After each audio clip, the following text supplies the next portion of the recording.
Hello everybody, welcome back to Let's Play 428 Shibuya Scramble. A lot went down last time.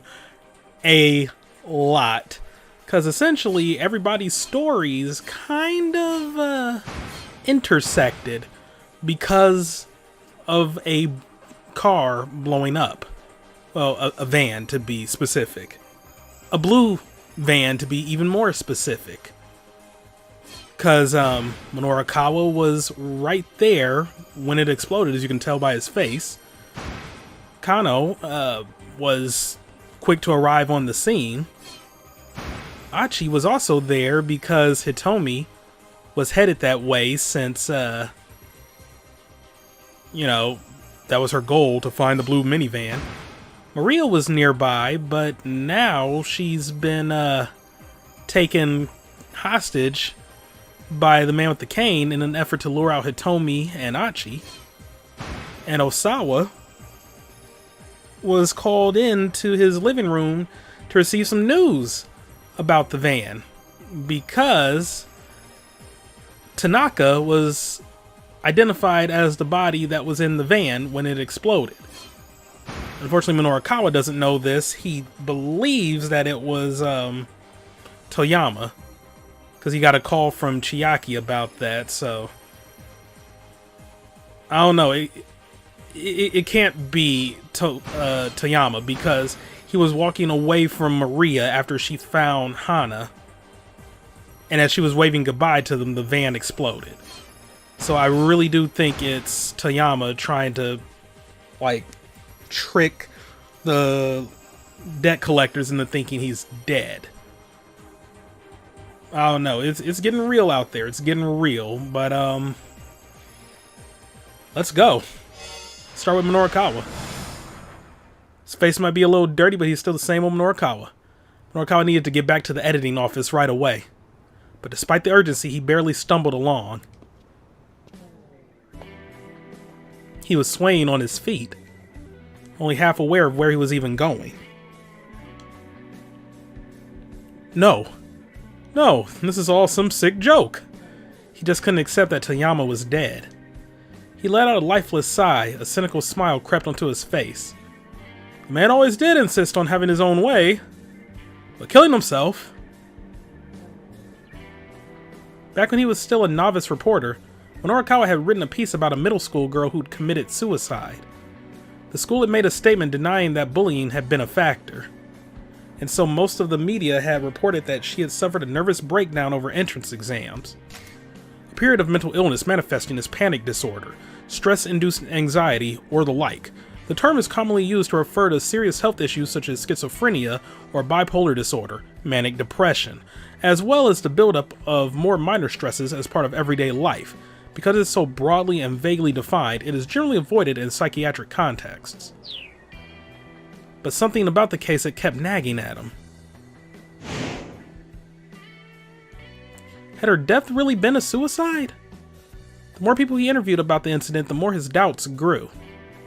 The city news editor, however, would not allow him to conduct a follow-up investigation. And the reason why was simple. This was the sort of thing that happened every day. Yep, it kind of is. Japan has a really bad suicide problem with just people getting really stressed out over there. They're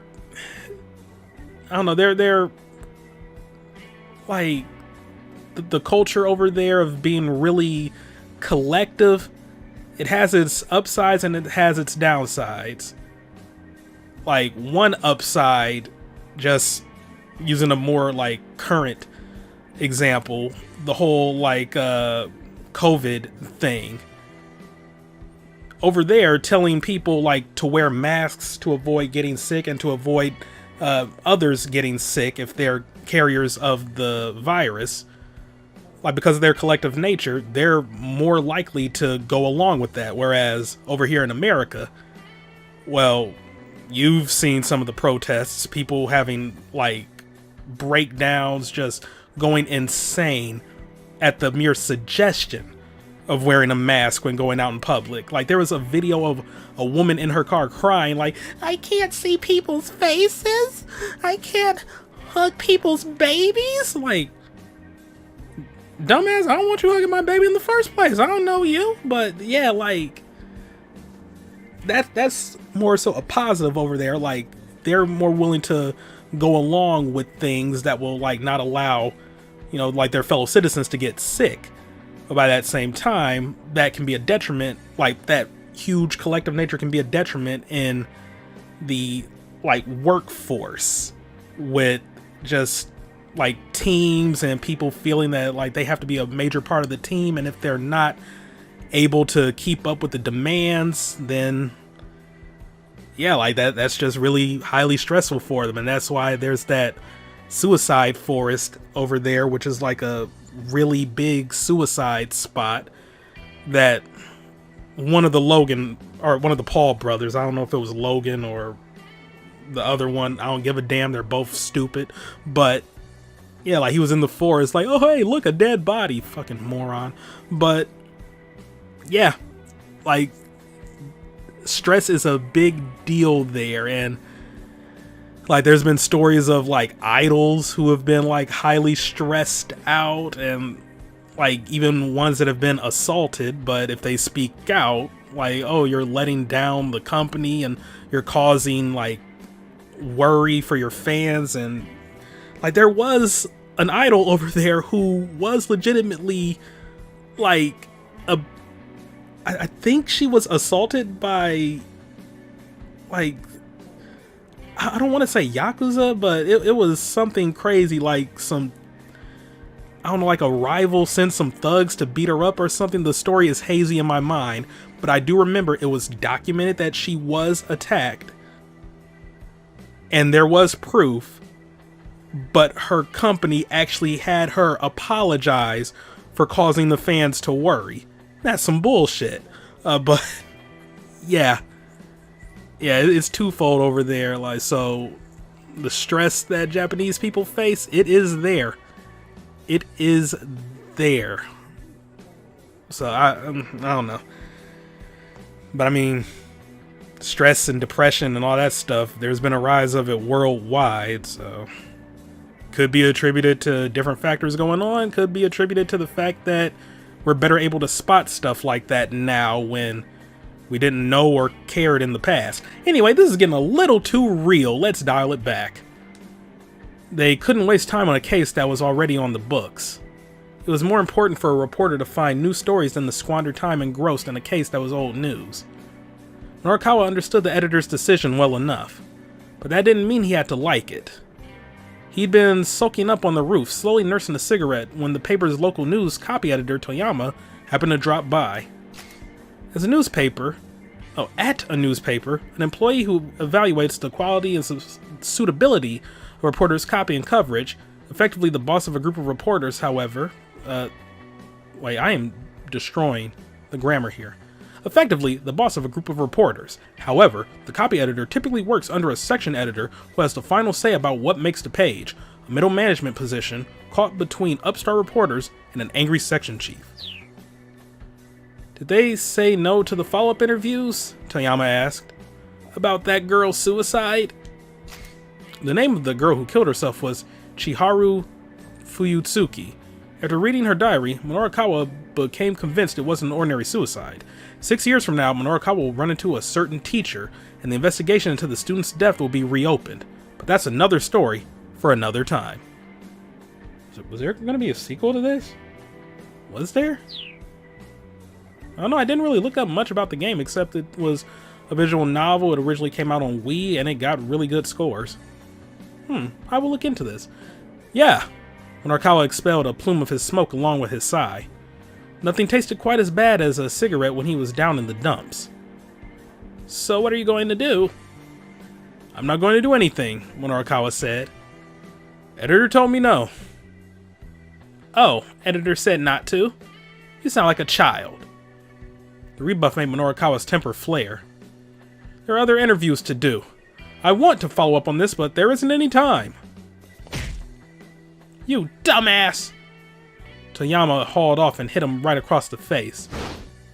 What happened to I write what I feel in my heart? That's the one thing I refuse to back down on. What happened to the guy who used to bitch at me like that?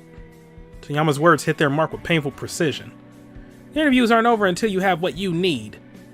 No, you refuse to let them be over. You go after the truth no matter what anyone tells you. Isn't that what being a journalist is all about? Norikawa scowled in chagrin. The man was exactly right. Until you have what you need. Those words had stuck with Norikawa ever since. In fact, he'd quit the paper to become a freelancer because he couldn't do his job the way he wanted while trapped in that hierarchy.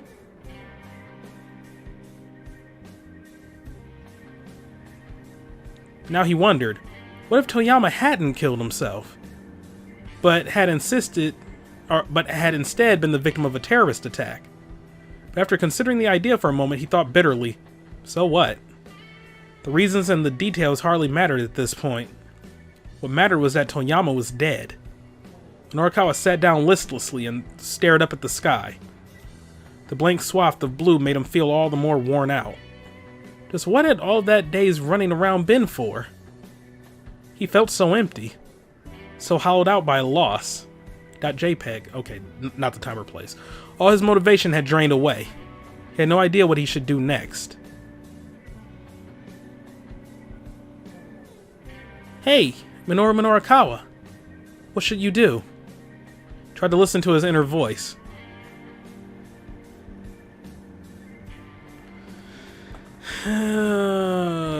Both of these are kind of... I mean, granted, the dramatic irony here is that, like, we know more than likely that Toyama is fine, but...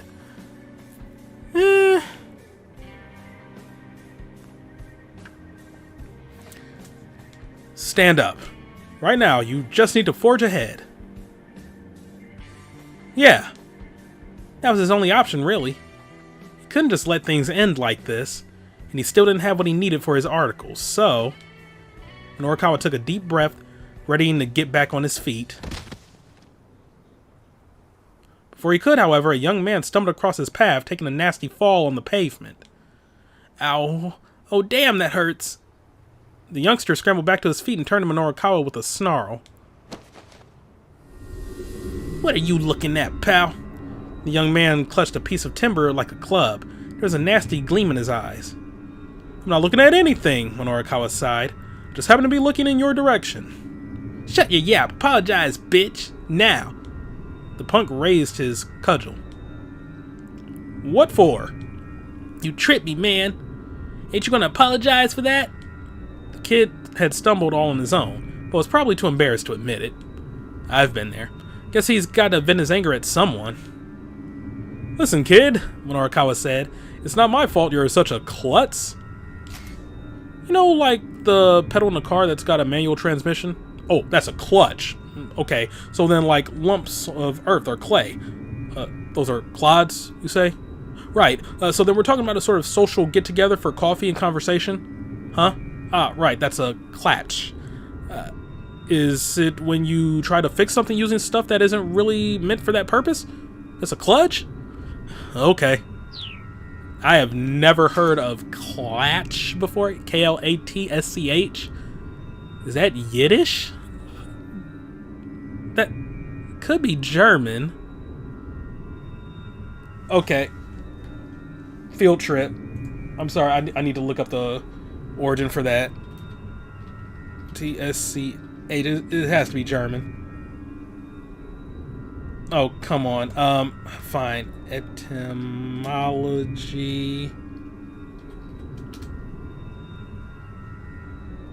There we go. Origin. It is German. It is German. From German Klatsch. Gossip. Okay. Makes sense. Makes sense. It is German. Hell yeah. Alright, let's get back to the game. The hell you just say to me? You got a death wish, pal. With a murderous glare, the punk advanced on him, brandishing his weapon. Hey, Norikawa said. Is it fun hitting people with that thing? Alright, I'm sorry, or bring it on. Minorikawa never apologizes. I guess this? Is it fun hitting people with that thing? The corner of the punk's mouth curled up. Oh yeah, real fun. Only a dumbass beats people with their bare hands. You just wind up hurting your fists. If you're gonna enjoy some violence, you gotta have yourself a weapon. Aha, I see. In that case, maybe give it a rest with that stick, yeah? Huh? What for? The punk scowled in irritation. Don't get me wrong, Minorikawa said, but it's saying that there have to be better weapons than that. Something that could take a man down in a single blow. The kid stopped to consider Minorikawa's words for a moment. I cannot believe this is actually working. I get you. Yeah, you might be right about that. And I think I have just the thing. May as well go with my usual. He tossed away the piece of wood on the side of the road. Don't you go anywhere till I get back. Got it?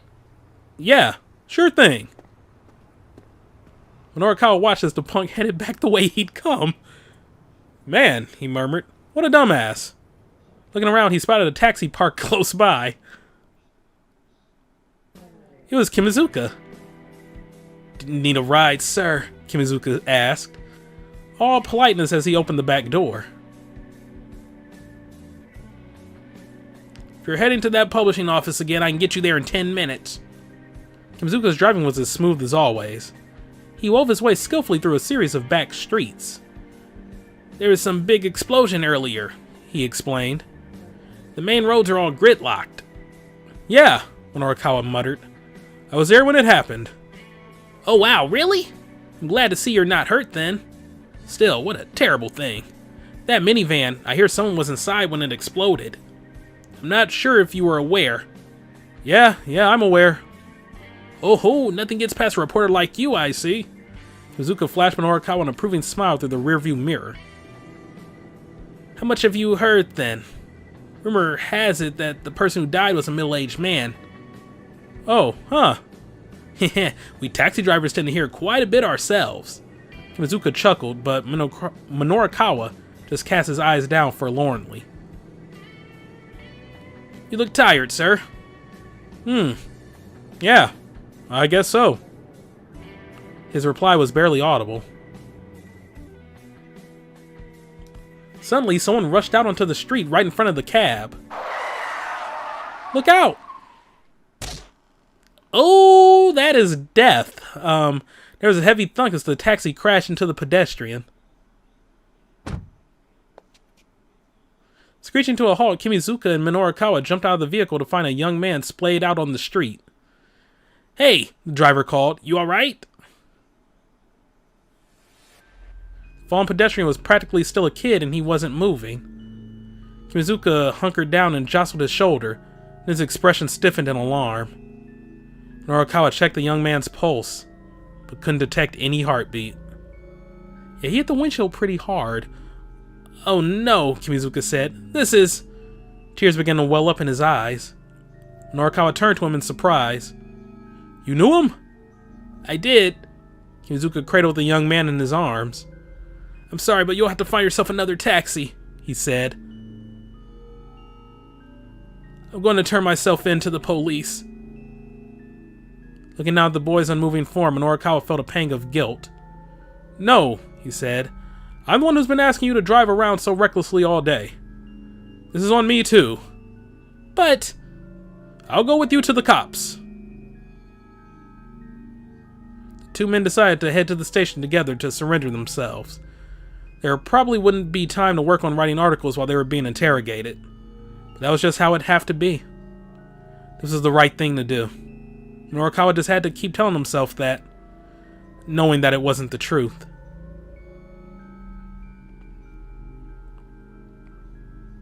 That was sad as fuck.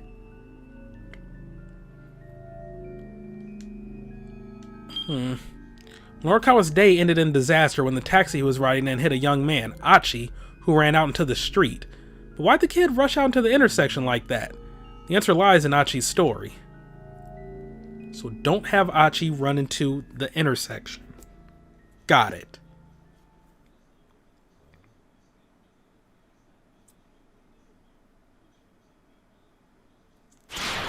I can do that. I can handle that perfectly, yo. Around what time did that happen? Oh, yeah, not far in at all. Sawa's also starting at around 6:10. Or, not 6:10, 4:10, my bad.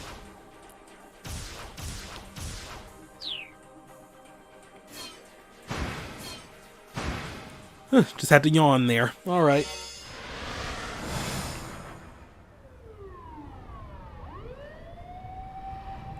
Achi could hear ambulance and police sirens wailing on the main road.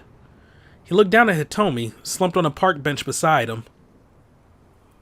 "Sure you're not hurt?" he asked quietly, offering her a bottle of water. "I'm okay." Hitomi took a sip from the bottle. "Thanks. I think I've managed to calm down some." Some of the color had finally returned to her face. So, Achi began hesitantly, inside the minivan. "Maria wasn't in there." There was relief in her voice, but also a note of pathos. "I got to look in through the windshield. There was a man laid out in the back seat, but nobody else." The dark cloud lifted from Achi's face. "So it wasn't your sister?" "No, I didn't see his face. Just that he was wearing a business suit." Achi felt the tension ebbing from his body. "That's good then. It wasn't her. I'd been worried." It was a shame about the poor devil who had been killed, though. Who was it? And why had he been there? So, I guess now we're out of leads.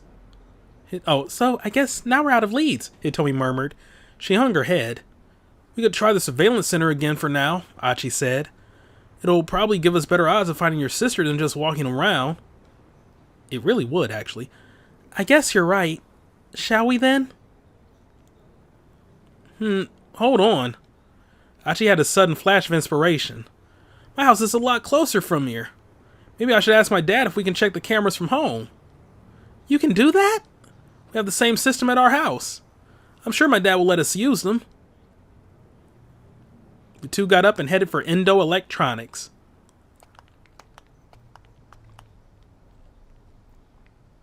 Achi decided to let his father know they were coming. He turned on his phone as they walked along. He had it off for a while, so first he checked his voicemail. There was one message.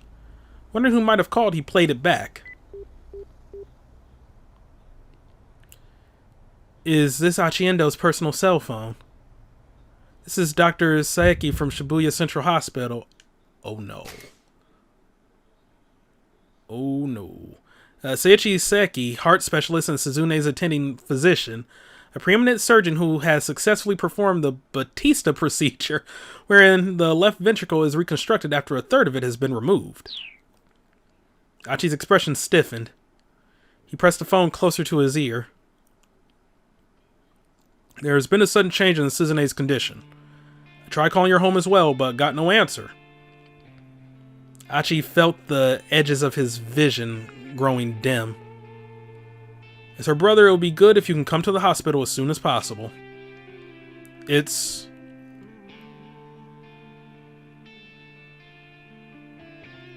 "Achi?"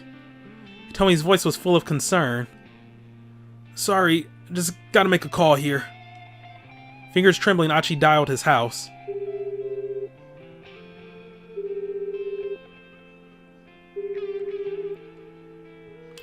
The phone rang several times before switching over to the answering machine. "Damn it! Where the hell are you, Dad?" "What's wrong?" Hitomi asked. "It's Suzune. Sounds like things have gotten pretty bad." "Well, then we need to get to the hospital right away," Hitomi said. She sounded as anxious as Achi was. "We can't go yet." Achi shook his head quietly. "First we have to save your sister." Hitomi bristled angrily at that. "What are you talking about?" She grabbed Achi by the arm and shook him. "Right now you need to be thinking about your sister." "I can't. I made a promise to Suzune. Promise to help people and see things through to the end when something important is on the line." He struggled to get the words out. "If I break that promise..." I really am no good to her. But Hitomi didn't look like she was going to back down, and why should she? Oi, get back here. A threatening shout rang out from nearby. Achi looked around, startled, and saw a boy about high school age bolting out from behind a building on a side street. Several slightly older young men were hot on his heels. Achi knew their faces all too well. They were all members of SOS. They caught their quarry just before he could make it out onto the main road. Heh, gotcha, newbie. So the kid they were after must have been a member too. Let me go. Oh, we'll let you go, alright. After you pay up. One of the young men snatched the boy by the collar and shoved him against the wall of a nearby building. Ow! The boy's face scrunched up. What are you talking about? Playing dumb, huh?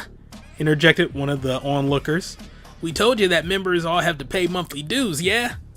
The privilege of getting to call yourself SOS don't come free after all. Achi felt his blood boil. SOS was trying to pull a shakedown on this new kid under the guise of calling it dues. Slang for extortion, a full-fledged crime. Naturally, the direct shakedown, give me all your money, punk, is quite unpleasant, but more roundabout ways of being shaken down can still leave a bad taste in one's mouth. Someone who was surrounded on the street by 8 people in pompadours who said, begging your pardon, but could you please hand over your money, might suffer no physical harm, but will still be the victim of a shakedown. Also, I mean, 8 people in pompadours, like, that's frightening, man. Pompadours? If you have a pompadour hairstyle, you crazy. You are not to be fucked with. It would have been unthinkable for them to do something like this back when Achi was running the show. Hey, he barked, let the kid go. He marched toward the group. Say what now? They turned to look, their faces immediately going pale. Oh, hey, Achi? Let him go. Achi focused his glare on the fellow holding the kid until he released his grip. You guys always go around doing stuff like this? None of the gang members answered. They merely turned their gazes glumly to the ground. Hey, Achi turned to the younger boy. Since when have they been doing this? But of course he realized there was no way the newbie would be able to tell him. Never mind, you can go. Achi gestured toward the main road. The boy was quick to run off. Achi waited until the boy was gone before turning back to the others. Does Susumu know you're going around collecting dues like this? He asked. Man, we don't gotta tell you that, one of them muttered. Not since you deserted. What did you just say? Achi leaned in close, getting right in the guy's face. He was met with a defiant sneer. This ain't the old SOS anymore. Not the old SOS. Achi thought back to the other gang member he'd run into earlier, with a malicious gleam in his eyes. That guy. Pretty sure he said his name was Kiryu? Back when Achi had been with SOS, he'd never have let a guy like that get away with acting all high and mighty. Now it seemed like all these young fellows were ready to follow suit, eager to take him down a peg. You're old news, pal. Ain't your business tell us how to do things. Achi felt a confusing flood of anger and sadness that he couldn't quite control. I'm not messing around here, you guys. He grabbed the nearest punk by the collar and hefted them up in the air. Then someone shouted from behind him. Hey, what are you doing? Oh, I thought that was Hitomi. Achi put the guy down and turned around to see Susumu standing there. Mind telling me just what's going on here, Achi? Susumu flashed his underlings a sharp glare. They immediately took to their heels.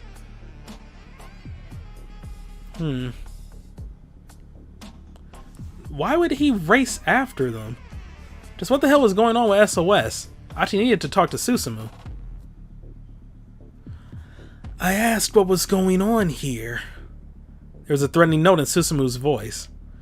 That's what I want to know. What the hell's happened to SOS, man? Susumu's face twisted with displeasure. You're an outsider now. That's none of your business. I don't give a damn if it's my business or not. When I left you in charge of SOS, You shut your damn mouth, Susumu roared. Yeah, that's right, you left me in charge. So don't you dare give me any lip now about how I run things. His sudden ferocity left Achi at a loss for words. You're not the one busting your ass out here, I am! Susumu stalked toward Achi, his face red with emotion. I've had to work so hard to keep things going with you gone. Do you have any idea what it's been like? Do you know what I've had to put myself through to keep SOS together? There was nothing Achi could say to that. He just kept his mouth shut and let Susumu talk. You were gone. I thought maybe I could do things like you did.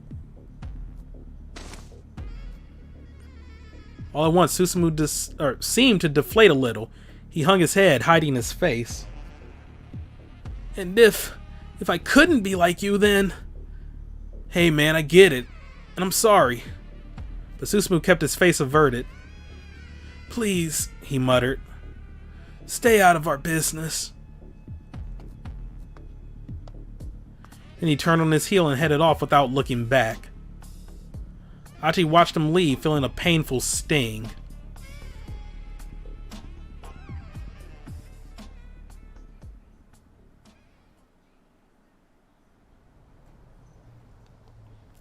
Achi? Hitomi asked after Susumu was gone. Are you sure you're okay leaving things like this? Achi shrugged heavily. Susumu said he's doing what he can. It's not my place to butt in. He turned his back on Hitomi. He still needed a moment. Achi, you're being unreasonable. About what? He felt like he'd been wounded to his very core, and he wasn't sure what to do about it. You want to help people who are in trouble, right? Hitomi asked quietly. Yeah, I guess. Achi's voice was glum. Well, I'm in a whole lot of trouble right now. Yeah, I know that. No, Achi, you don't. Hitomi's tone was clipped and firm. Please go to your sister. What are you talking about? That doesn't matter now. Yes, it does. Hitomi's shout stopped him in his tracks. Achi, right now, the thing I'm having the most trouble with is that you won't go to the hospital. Don't you get it? How can I possibly be happy with you helping me if you have to sacrifice your own sister to do it? Achi couldn't answer that, and he knew it. Please, go to the hospital. I'm asking you to, and I'm definitely someone in trouble, so it doesn't count as breaking your promise, right? I appreciate that, Achi said softly.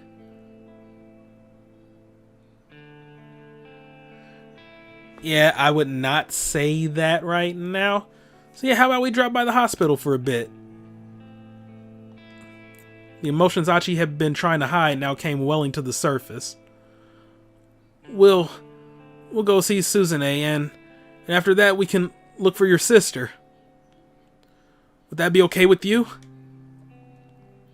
That would be more than okay with me. And at long last, Hitomi smiled at him. Back in sync with each other, Achi and Hitomi headed to the hospital. It's going to be a keep out, isn't it? Oh no, I'm actually shocked. Shibuya Central Hospital was one of the foremost general hospitals in Japan, outfitted with top-notch medical facilities and staffed by highly skilled personnel. Individuals like Suzune with rare blood types were sent to the hospital from far and wide because of its cutting-edge Hematology Center, the hospital division that deals with blood. Its goal is to provide high-end care to patients with blood disorders, including blood screening, treatments, transfusions, the management and supply of blood products, and other related services. Achi asked Hitomi to stay in the waiting area while he headed on into the hospital proper. From the visitor's entrance, he passed by the nurse's station, then entered the Cardiovascular Medicine section and walked along a row of examination rooms. The cardiovascular system includes the heart as well as the various blood vessels that circulate blood throughout the body. Cardiovascular medicine deals with heart and blood issues such as angina, heart attacks, heart failure, irregular pulse, and the like. I actually said angina for once in my life without chuckling. Is this maturity? He walked by the first room as quietly as possible, catching sight of a mother and daughter sitting together in chairs in the hallway. The mother was crying softly. "Oh, Takia, he's only 15, she murmured under her breath. The name Takia didn't ring a bell. It was the only 15 that got a reaction out of Achi. Only 15. He couldn't imagine anything good coming after that. He didn't call them for bad news, he called them for good news. They found a donor. They found a donor. And it was Takuya. To be cruel and taken away when one was still so young. Achi could feel the woman's pain as deeply as if it were his own.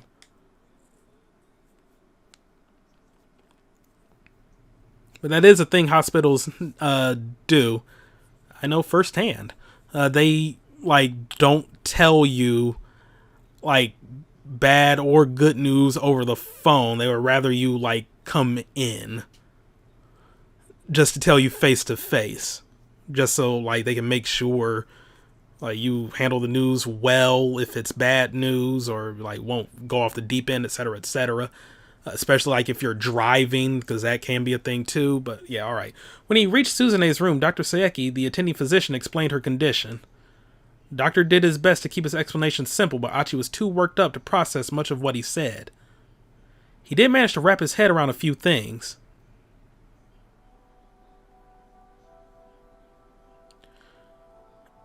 Oh, I guess it was bad news. At around 10 o'clock that morning, Suzune had had a seizure. For a while it had been touch and go, but finally her condition had stabilized.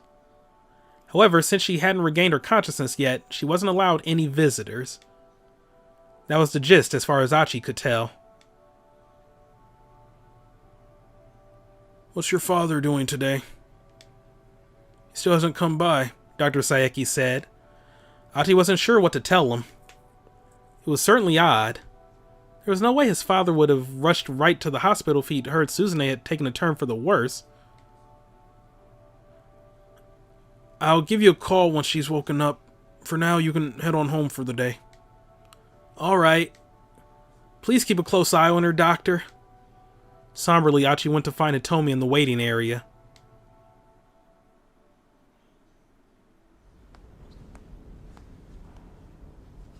I mean, no, wait, why did I say no? They wouldn't call you for good news. I meant more so if they're going to go through with a procedure.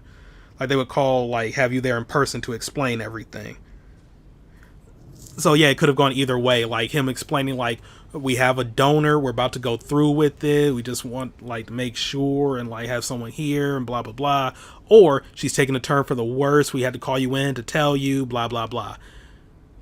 To be fair, I don't think I've ever really experienced when a hospital will call you directly for good news, because usually you're there, if a baby's born, the significant other is there with them. Or if an operation is a success, 9 times out of 10 you're going to be there during the operation. But I don't know. It's also pretty late, so I'm just I'm not fatigued or falling asleep right now, but still, it has been a pretty long day. Anyway, outpatient reception had closed for the day, leaving the hospital quiet. His footsteps echoed softly in the corridors. Outpatient reception closes at 4? What? Okay. Then as he walked along, a peculiar sound drew his attention. It had come over by the base of a nearby stairwell. Achi took a peek around the corner.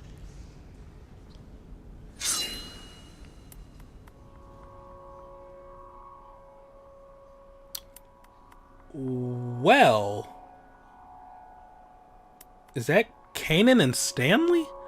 The sight that greeted him nearly made him gasp aloud. In the dim light up ahead, he saw Kanan. He had some white guy pressed against the wall, a knife to his throat. Achi quickly yanked his head back out of view. Could it be? Was this the man Kanan said she was after? She had to resist the urge to go charging out there. Some amateur heading in half-cooked might well be more of a liability to Kanan than any sort of help. He heard her mutter something to the man in English. We know nothing about Alfar's background, nationality, sex, age. Achi could just barely make out the words, but since it was all in English, he had no idea what they meant. But we do know that whoever they are, they have connections to Langley. Asuka Langley? We get Neon Genesis Evangelion up in here? Slang for the U.S. Central Intelligence Agency. It is? Well, you learn something new every day. CIA, headquartered in Langley, Virginia. Similar to referring to the Japanese government as Nagatacho, the CIA has other nicknames including the Company, never heard of that, the Agency, have heard of that one, the Second Government, never heard of it, the Invisible Government, never heard of it, and the Coup Makers, never heard of it. That would be a great movie title. Achi peeked out again very cautiously in time to see the man raise an eyebrow at Kanan's words. Interesting. That doesn't mean you need to threaten me at knife point, though. He flashed her a thin smile. It does, actually. Because I happen to know that you're a CIA agent. Technically known as officers, the CIA refers to its own spies as agents. Someone in charge of directing agents is called a case officer.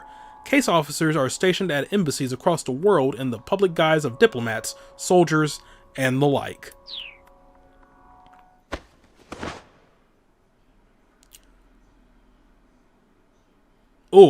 I thought she killed him. No sooner were Kanan's words out than the man grabbed her arm and tried to hurl her against the wall. Just before her head connected, though, she jackknifed her upper body forward, then planted both feet against the wall and kicked off with tremendous force. And you did not animate this why for us? She used her momentum to launch herself forward, regaining her position with her knife against the man's throat. But during this brief opening, the man had managed to draw a gun from inside his jacket. Now the barrel was pressed right against Kanan's heart.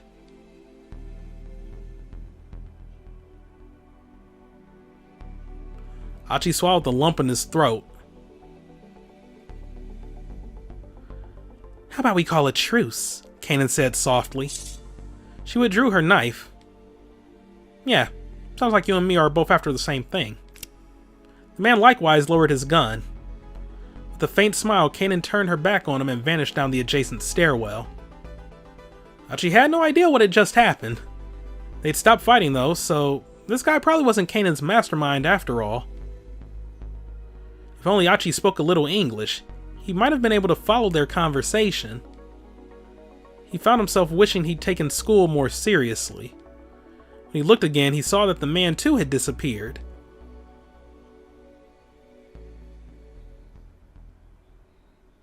So it's someone with a connection to the CIA.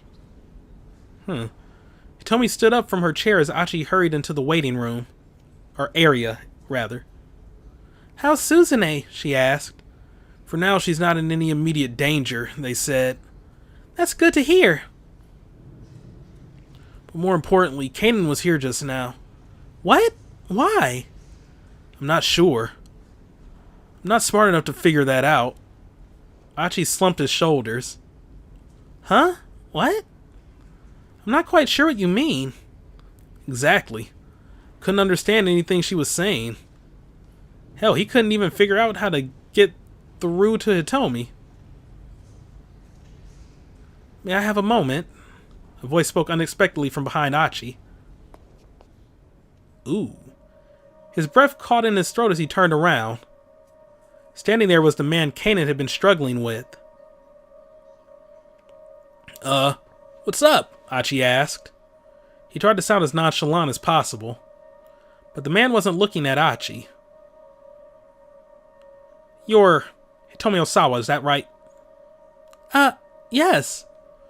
Hey, Achi snapped. Keep your distance. He stepped protectively in front of Hitomi. This guy, he's not what he looks like. Achi clenched his fist and adopted a defensive posture. Huh? Hitomi seemed panicked. Achi said,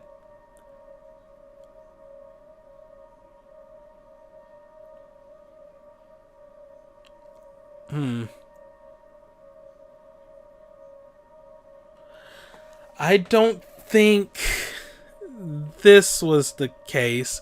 I don't know who he is, but he's not our friend. For all we know, Kanan might have been warning them about the man with the cane. I don't know who he is, but he's not our friend. The man calmly reached into his jacket pocket. Fearing he might be about to draw his gun, Achi braced for action. My name is Jack Stanley. I'm a security assistance officer with the U.S. Embassy. Achi held back his punch as the man held out his ID card. Diplomats are issued diplomatic passports and diplomatic ID cards by their home governments. Japan's Ministry of Foreign Affairs also issues its own form of diplomatic identification card. The CIA provides such identification to its operatives working overseas to help maintain their false identities. Oh, and they don't understand English, or Achi didn't understand English, so he doesn't know that it's a CIA agent. Okay, or that he's a CIA agent. Embassy. What does someone from the U.S. Embassy want with me? Hitomi asked timidly. You're being targeted by a dangerous criminal. I'm here to take you into protective custody. Custody? Achi's temper flared. Buzz off, pal. We're busy here. Busy searching for Maria Osawa? Stanley asked. Achi and Hitomi exchanged glances. I know the full details of the trouble you currently find yourselves in. Well, alright then, Achi said. Then you should know we don't have time to get taken into custody.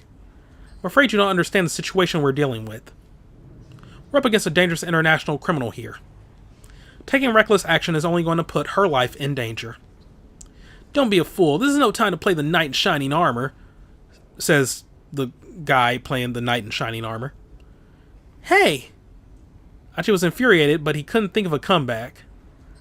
After all, it was true that Hitomi had run into danger time and again while she was with them. Oh wait, that was from Stanley, wasn't it? Right, yep, that was from Stanley. My bad! But I'm already safe, Hitomi insisted. No, you're not. I'm only here right now because Achi has been protecting me. She eyed Stanley sharply. I've got Achi with me. I don't need your protection. Achi felt a surge of pride that practically brought tears to his eyes. If Hitomi would have let him, he'd have given her an enormous hug. Stanley grimaced in resignation. Alright. In that case, how about I join your search for Maria? I can help keep you safe that way instead. I don't know. Hitomi grabbed hold of Achi's sleeve. This Stanley fellow didn't have the most trustworthy face, Achi thought. But he realized that he might be biased after being chased around by foreigners all day. After all, if this guy really were after Hitomi, he'd probably have already made a show of force. Not only did he have a gun on him, he was sufficiently skilled in martial arts to hold his own against Kanan. He'd have no trouble taking down a single unarmed opponent like Achi. Hitomi, I get the impression this Stanley guy's not our enemy right now. Hitomi gave a slight nod. Alright. I trust your judgment on this, Achi. Now then, what's the plan from here? Stanley asked. Not wandering aimlessly around town, I hope. There was a trace of snidiness in his voice. You can just keep your mouth shut, Achi replied. We can wander around town all day if we feel like it. Two can play this snarky game, he thought to himself. Poor Hitomi looked distressed. Very well, if that's what you want, I can stay quiet. But first I need to inform the police that I have Miss Osawa in my custody. Wait, hold on, Hitomi blurted. That isn't a good idea. Stanley inclined his head. Why's that? Well, since you already seem to know most of the story... Hitomi quickly explained the kidnapper's threat and described the search for the minivan. Stanley remained quiet, listening with obvious interest. I see, he said when she'd finished. Still, when that minivan exploded, didn't that make your promise to the kidnappers a moot point? Hitomi nodded. I suppose it did, didn't it? Let me ask you just one more question. Do either of you know a detective by the name of Tatano? Or Tatano? No. We haven't run into any detectives. Yeah, exactly. The only folks we seem to run into are guys who are after Hitomi. I see. A grim expression crossed Stanley's face. Right. I'm going to get in touch with the investigation task force. I'll have them contact your parents for you. Would you mind speaking with them so they can confirm it's really you? Sure, alright, Hitomi said. Stanley got on his wireless and described their current circumstances to the police.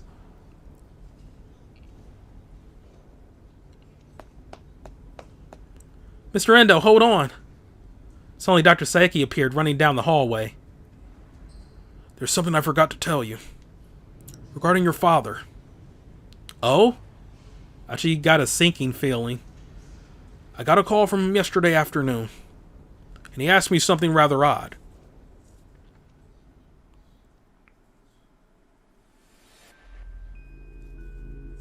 Preparations for a transplant?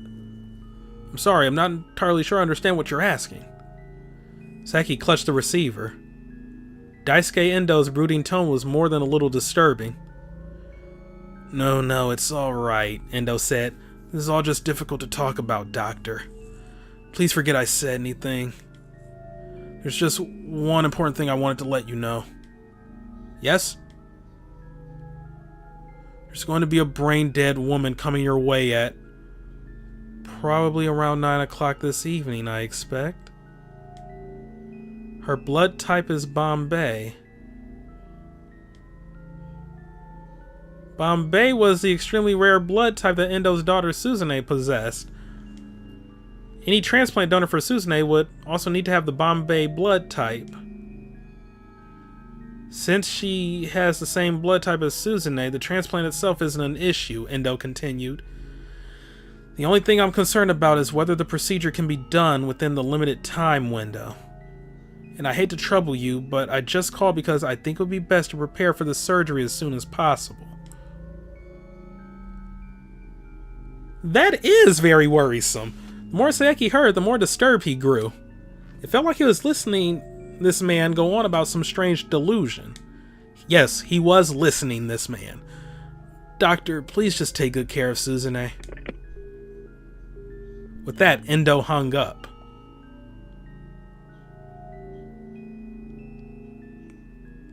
Achi kept quiet as he listened to Dr. Saeki tell his story. Of course, that was yesterday, and I still haven't heard anything about a brain-dead girl turning up. After all, only God would know when someone would wind up in a state of brain death. But still, there was just something very strange about what your father said. It was as if he was certain that someone was going to wind up brain dead, or... Just stop right there, Achi exclaimed. Stanley and Tomi turned in surprise. They were still in the middle of their wireless call to the police. Don't get me wrong, the doctor said hastily. I'm not trying to imply that your father would hurt anyone. What I'm worried about is your father's mental state and... No, Achi interrupted him again. It's not it. His own words from earlier spun within his head. So long as we have these cameras, this guy has nowhere to run. The security cameras... I'm sure this is the place. The man with the cane. He'd been on the phone with someone. That didn't mean anything. It was just a coincidence. Oh shit, his dad is working with the... So who would have been the brain dead? What's Hitomi's blood type? But no, that wouldn't make sense. Wait.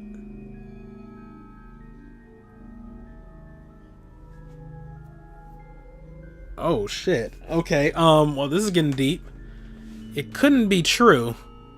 Achi searched desperately for some other explanation. That was it. Anyone from downtown committee could have used the camera monitoring room. Yeah, no one's been by to check today. Nothing wrong with a little nap, yeah?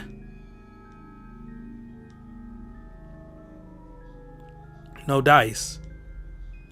No one from downtown had been by the surveillance room today. It couldn't be. It couldn't. She began to tremble. Is something the matter? Hitomi asked. Achi, you're pale as a ghost. Achi gazed beseechingly back into her face. With just one simple question, he could clear this whole thing up. Please tell me I'm overthinking this. He prayed inwardly before asking, what's your blood type? Hitomi, would you mind telling me your blood type? Oh, shit. Why do you ask? Please, just tell me. Oh, fuck. I have a sort of weird blood type, Hitomi said. It's called Bombay. Oh, what the fuck? What? The last piece of the puzzle fell into place. What the fuck?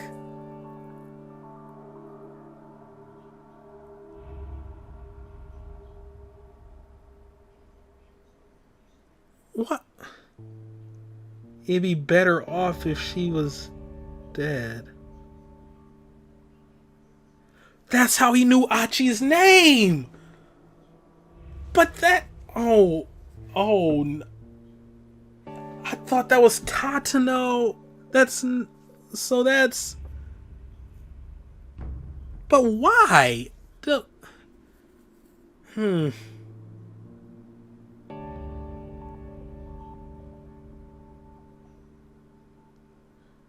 What is happening? So there's 3 forces at work here? The criminal organization, Achi's dad trying to kill Hitomi, and the police, and I'm... okay, alright, alright, okay. There was no longer any room for doubt. Achi found himself facing a sad and painful truth.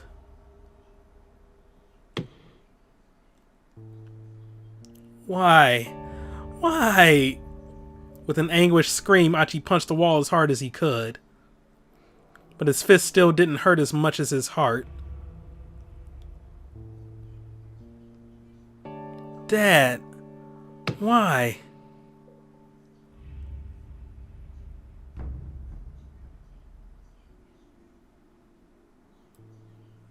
What the fuck? Oh shit. Okay.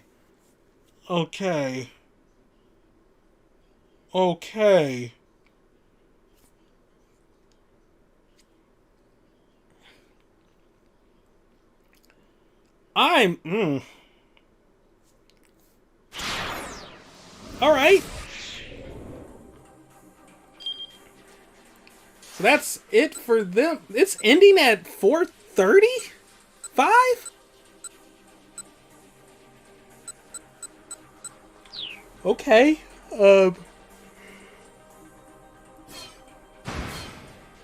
Sorry, just had to let another yawn pass. I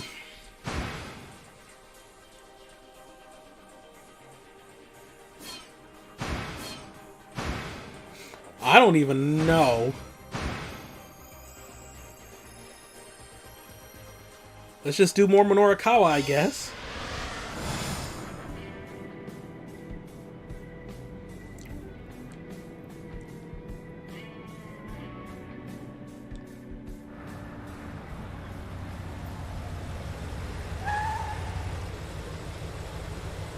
Oh, okay. Already we're here. It was just one screen.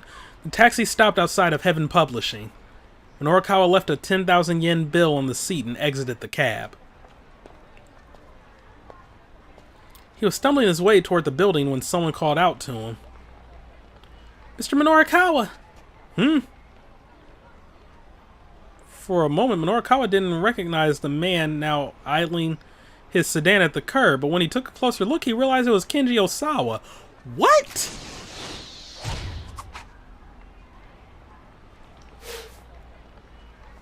Okay. Oh, Mr. Osawa. Sorry, but I haven't been able to look into that thing you asked about yet. I see. It's quite all right. Osawa looked pale and haggard. Minorikawa's reporter sense started tingling. This guy is the key to something. He recalled what he'd heard the detective and his buddy talking about back at the scene of the explosion.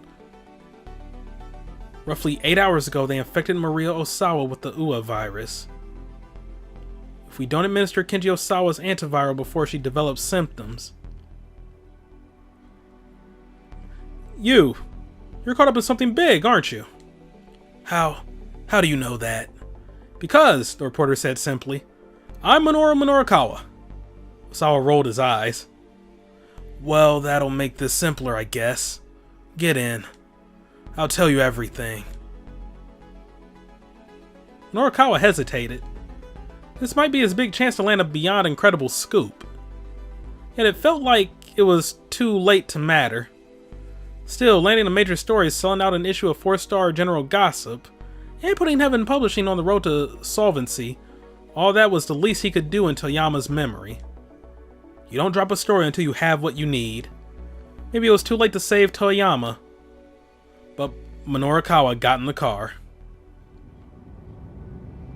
Oh, I thought he was being chauffeured by, oh, what is the guy's name? Kawafuji? The weird guy with the banana. I thought he was chauffeuring him, but no, it was just Kenji driving on his own. Osawa's tale was beyond anything Minorikawa had imagined. So, they send you threatening emails. Devise a plan to kidnap your daughter in order to get the antiviral, and now that that's failed, they're turning to bioterrorism. Finally, Minorikawa was able to flesh out the story behind the conversation he'd overheard earlier. And as he did, he could feel a growing sense of exhilaration. So basically, they're now effectively holding all the people in Shibuya hostage and demanding the antiviral. Is that it? Before Osawa could answer, a new idea occurred to Minorikawa. Wait, hold on. Why didn't they just start by holding the whole city hostage? Why do they need to go through all the trouble of kidnapping your daughter? I don't know, Osawa said, shaking his head. Perhaps they wanted the ransom money? For a mere 50 million yen? Can't imagine international terrorists bothering for that much. You can't know how terrorists think, Osawa spat. Let's just assume, though. Could there be some other reason they abducted your daughter? Osawa didn't reply. He's probably too preoccupied with finding a way to save his infected daughter to think about anything else. Unless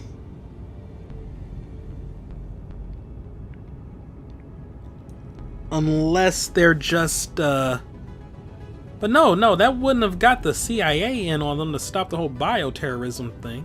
Because I was about to say, maybe they are that organization that was mentioned earlier, or alluded to way earlier about, like, harvesting, like, body parts or something. So they capture Hitomi. Achi's dad, like, placed a little thing, like, oh, if you can get me her heart, I'll pay X amount of money. But no, because the guy with the cane, we're assuming, was working directly with him, so he wouldn't have used the organization. Okay, yeah, it wasn't making much sense, my train of thought. Probably too preoccupied with finding his way to save his infected daughter to think about anything else. Still, something about the course of events didn't quite add up to Minorikawa. But whatever the case, if the criminals were after this antiviral, then sticking with Osawa ought to bring him closer to the truth. Minorikawa was still mulling that over when they arrived at the laboratory.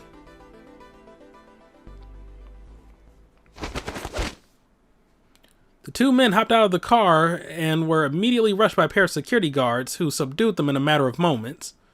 Hey, Minorukawa protested. What the hell is this? Unhand me, Osawa yelled. I'm Kenji Osawa. This is my lab. But evidently that didn't matter to the security guards. Another man emerged from the building. He and Osawa exchanged a few brief words. Judging from the tone of the conversation, this was someone who outranked Osawa at the company. Take him away. As the newcomer looked on, the guards dragged Osawa into the building. Hey! Minorukawa shouted at the man as he began to walk away. Don't you know what's going to happen in Shibuya? Don't you care? If you just stand by and let the people of this city die, Akoshi Pharmaceutical is going to be held responsible. The man stopped in his tracks. And if that happens, you'll be ruined personally too, Minorukawa added. You know I'm right. That'll be up for the police to decide. You're going to regret this. Oh, you're going to regret this. Don't be a fool. Minorukawa's resolve was unwavering. His pen would make out justice, or mete out justice, rather. He might have come close to forgetting what he'd once stood for, but now the old fire was back. I see. Seems this isn't something to leave unchecked. The man gestured with his jaw. Take him as well. More security guards surrounded Minorukawa. Hey, stop it! Let me go! But though he struggled. Should be and though, or though he struggled. Alright, well, whatever. But though he struggled fiercely, there was no escape. Once he was dragged through those laboratory doors, Minorukawa never wrote another article again. They killed him?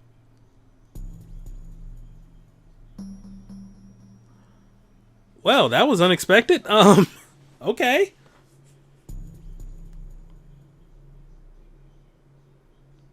Huh.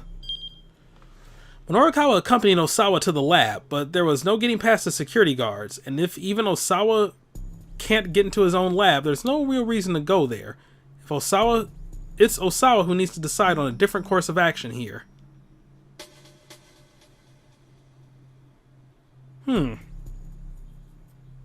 I'll keep that in mind. Well, let's see what can be done on Osawa's side then.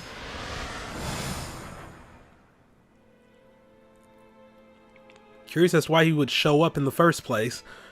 I don't want to know how people feel. All I want to know is what viruses feel.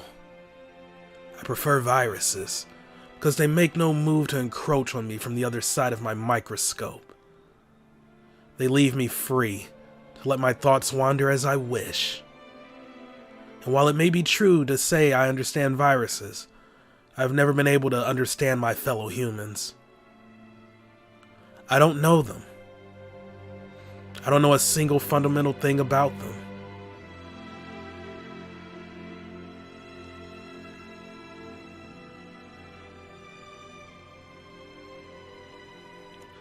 With Tanaka dead, trying to use the backup passwords for the fingerprint scanner had become a hopeless endeavor. The only remaining means of gaining entry to the storage area was to issue an emergency unlock request to the electronic lock manufacturer. In order to do that, they needed approval from the 6 members of the board of directors.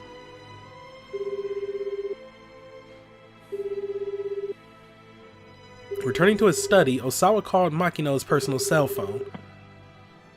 What is it? Makino said gruffly as soon as he picked up. Osawa informed him of the situation, including Tanaka's death, and the fact that Maria was infected. The news left Makino at a loss for words. Please, Osawa begged. You need to hold an emergency board meeting. Makino was silent for a few moments. I'm afraid I can't do that. Why not? Are you just going to sit by and let my daughter die? Osawa raged. And not just her. If Maria goes symptomatic.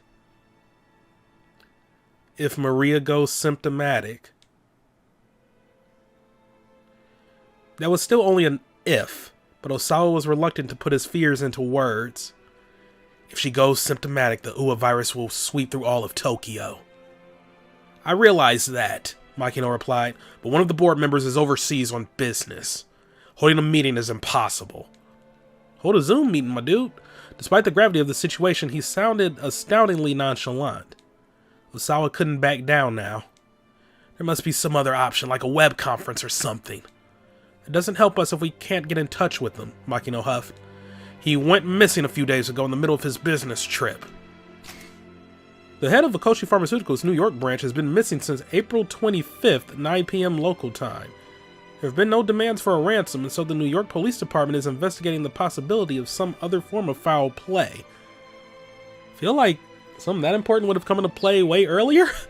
Osawa was almost too appalled to be angry. That's the most ridiculous lie I've ever heard. Would you like to speak to my on-site contact if you don't believe me? This is like arguing with a child. If Makino was deliberately working against him, he'd never know if his disappearance was real or not. In that case, can you please appoint a representative in his stead? Osawa pleaded. Selecting a representative is a complicated process. Even if we started right now, it would take until sometime tomorrow afternoon to complete. Tomorrow afternoon? By then it will be too late for any of this to matter. Sir, can't you see how absurd the things you're saying are? What would you have me do? Makino barked. These are the realities of corporate politics. I understand, sir. You will do nothing for my daughter. That's what you're saying. That's not what I'm saying, Makino replied. Look, I'll see what I can do to appoint a representative more quickly. He hung up.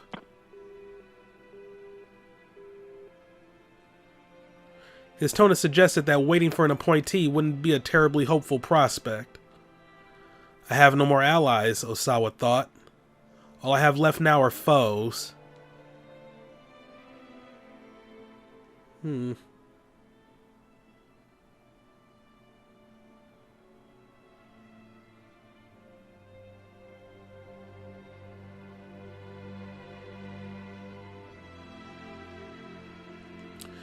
Which one?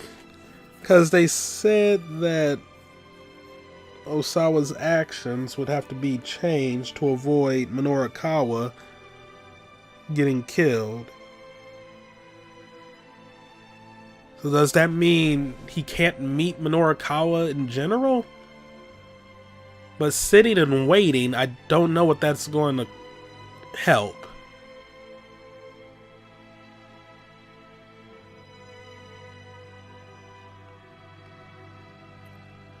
Let's give it a shot. Still, he'd just have to take Makino at his word. Right now, that was his only course of action. Okay.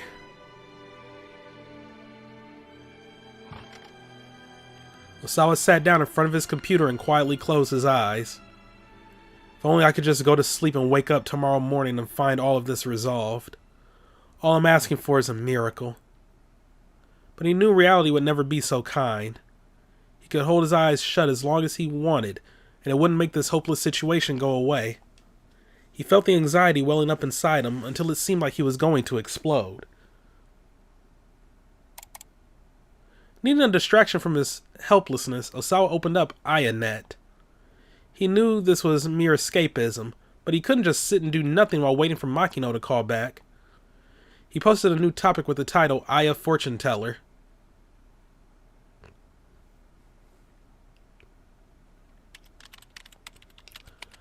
I tried the Eye of Fortune Teller. My results basically said I was a bad person who can't connect to the people around me. And you know what? That's exactly right. I'm only interested in my own little world. That's probably why my wife and my assistant at work got so fed up with me. It's the same with my two daughters. What sort of things are they interested in? Do they have a lot of friends? What are their aspirations for the future? I don't know any of those things. It never even occurred to me to find out. I'm such a terrible father.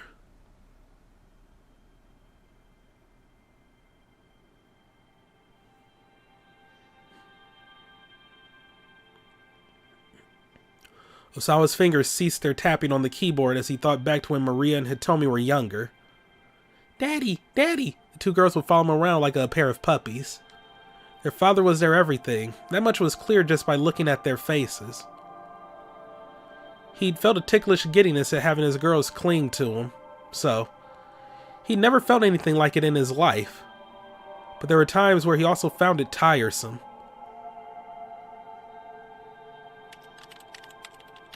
I am sick of being the person I am.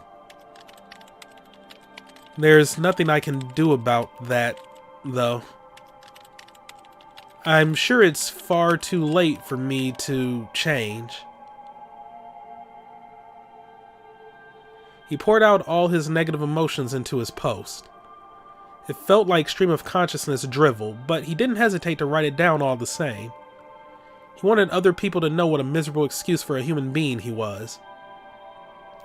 At last, when he couldn't think of anything else to add, he posted his bitter confession to the forum. He was staring numbly at the monitor when he heard a furious shout from the next room. You have got to be kidding me! It was Kajiwara, and Osawa had never heard him so angry.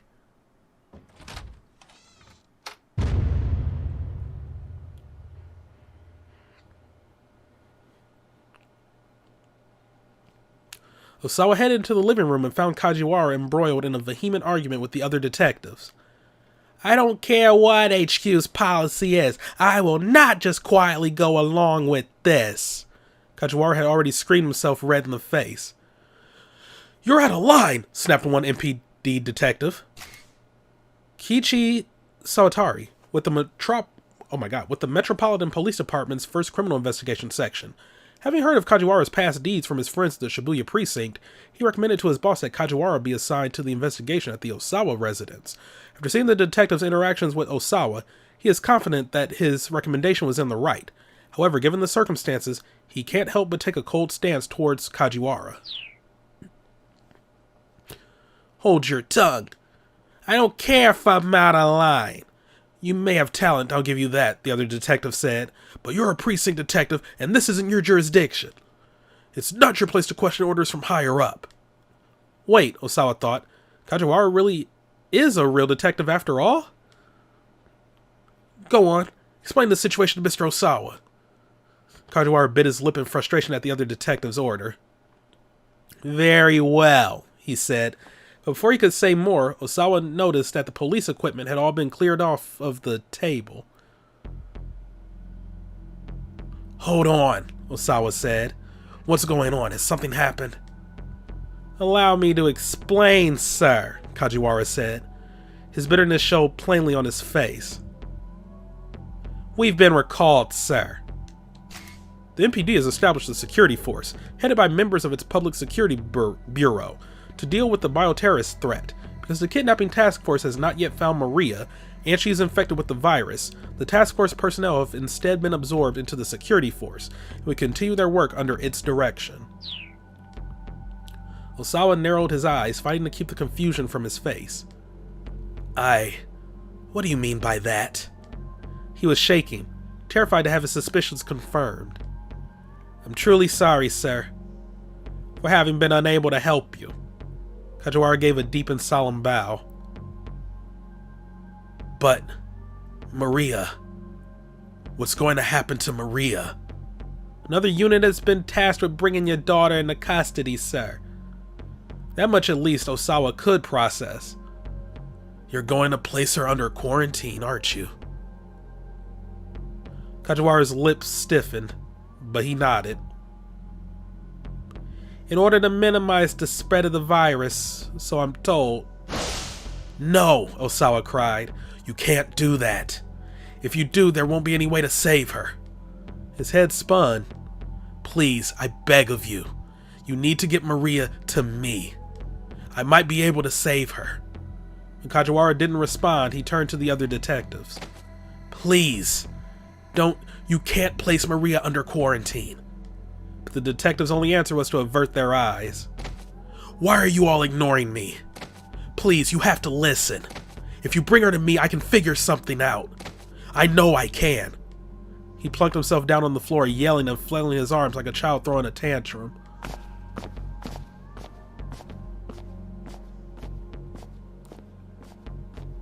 The detectives exchanged sullen looks with one another, and then walked off and left him there. Assholes. He knew he must be a sorry sight, but nevertheless he kept shouting after them.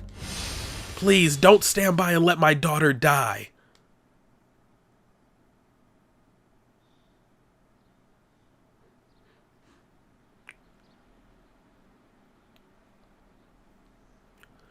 Only Kajiwara remained with them in the living room. I'm sorry, sir. This was beyond my ability to stop. He gave another apologetic bow. Osawa felt suddenly deflated. No, you've done a fine job, Detective Kajiwara. It's me who should be sorry. I made such a disgraceful display of myself. That's not true, sir. In fact, I'm deeply moved. I can tell how much Maria must mean to you. Osawa shook his head. If I'd really been thinking about Maria, I would have made an effort to work with you detectives more. That was all just self-absorbed shouting. A moment of emotional selfishness. And yet, as a result, you convinced me to stay here with you. Kajiwara proceeded to pull out his phone and put in a request with the task force headquarters to remain at the Osawa residence. He got into a heated spat with his commanding officer, but ultimately received permission to stay on as the police liaison with Osawa. Well, the detective said when he'd hung up, you see, there are some people who are legitimately moved by a parental display of emotion. Even if I'm not certain that I can do very much in staying here with you. That's not true, Osawa replied. There's plenty you can help me with. He looked into Kajiwara's face and smiled. For instance,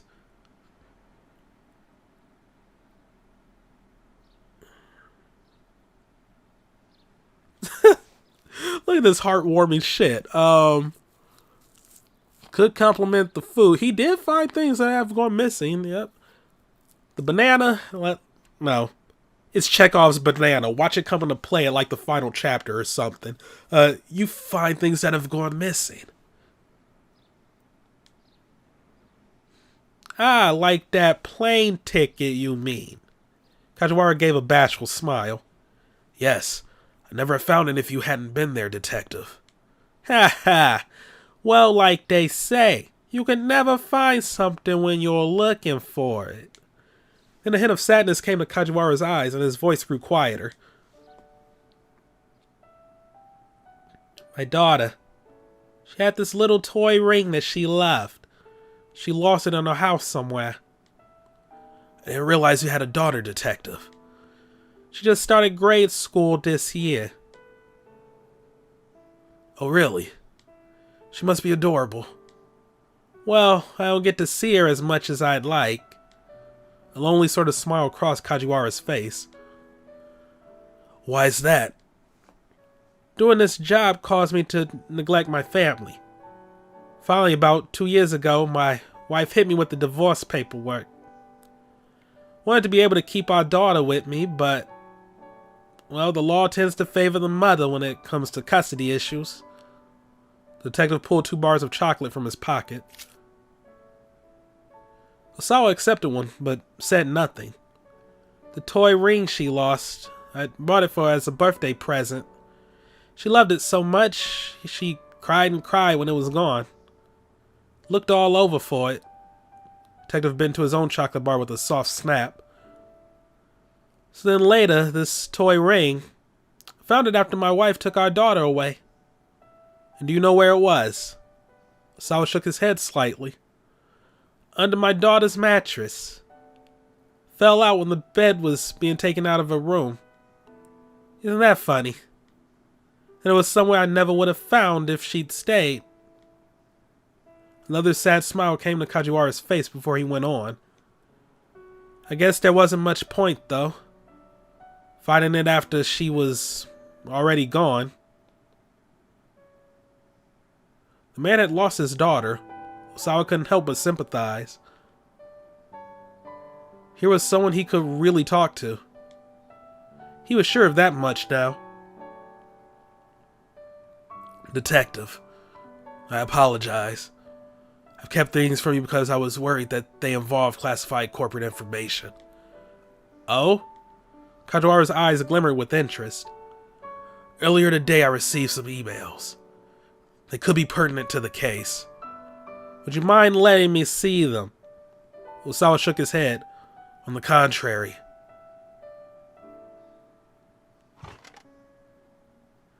Back in front of his computer, Osawa saw that IANet was still open. Pretty Honey had responded to his forum post.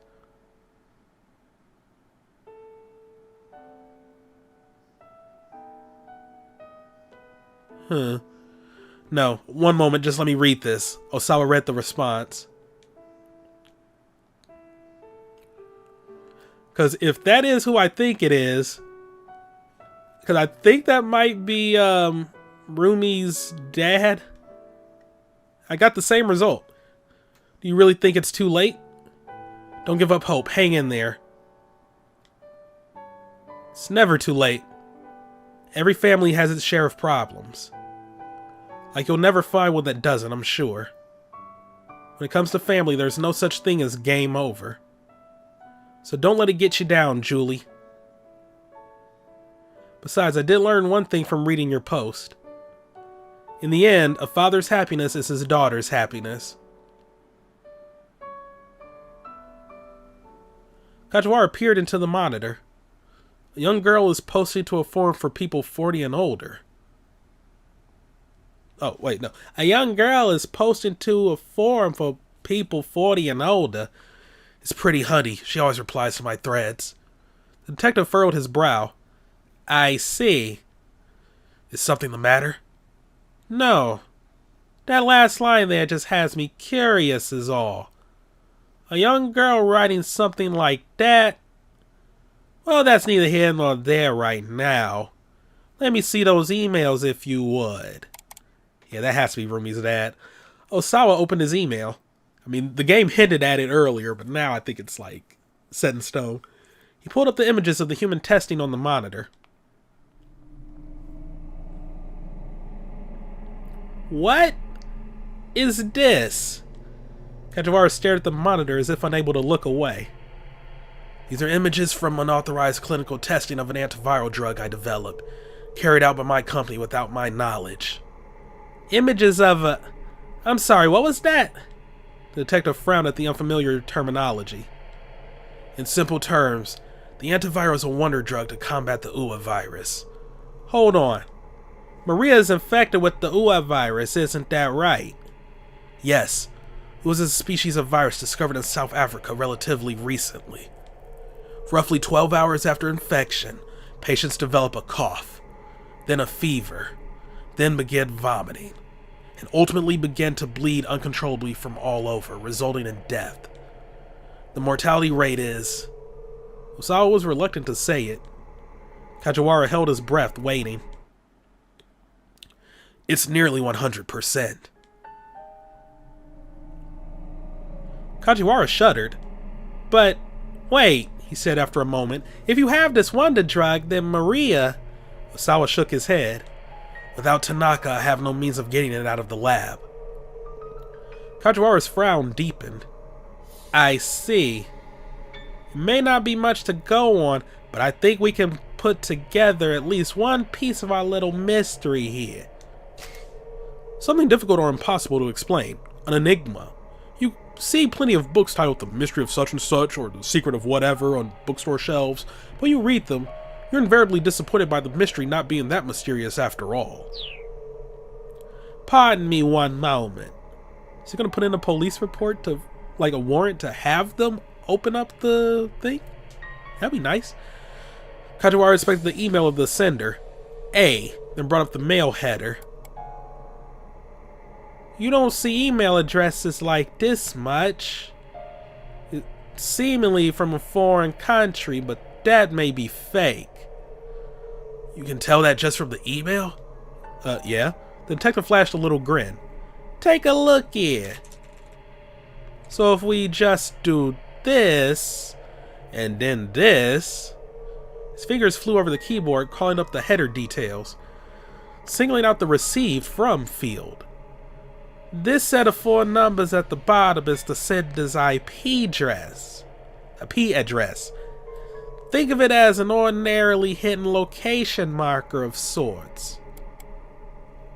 How'd you pull up the fucking IP address from the email header?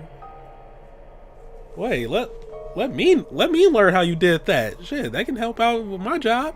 As he spoke, the detective pulled up a website called IP Station. He copied and pasted the set of 4 numbers and pressed the enter key. The monitor showed the name of the provider, connection method, and other such details. A vendor that provides an internet connection service. A typical internet connection requires a dedicated line. Customers who do not already have one must make a contract for one with the provider. When you provide... Please be able to read self. When the provider establishes your connection to the internet, you are assigned an identifying number called an IP address, which can be dynamic or static, but I'm sure we'll get into that later on. Osawa couldn't make heads or tails of most of it, but one thing drew his eye. Access point Shibuya Ward, Tokyo. Kajiwara went to the email program's options and checked the server info for Osawa's connection. Deep furrows formed in his forehead. This is the same provider that you use, Mr. Osawa. What does that mean? What kind of internet connection do you have here at your house? What sort? Well, it's plugged in over there, but... Osawa pointed at the router. And does everyone in your family use that same line? Yes, I think so. Kajiwara opened up a command prompt and typed ipconfig. I'm actually floored at how, on the dot this is, in terms of, okay, alright. A literal prompt for users to issue computer control commands via keyboard instead of mouse, also frequently used to refer to the window or program allowing for such. The email... Oh no, The emails came from I, didn't they? Oh no. Okay, so... if the same numbers we saw before pop up here, that's a bad sign. Oh? Yeah, because that means... oh my god, it came from someone in the house. It had to be I. Because Kajiwara is not...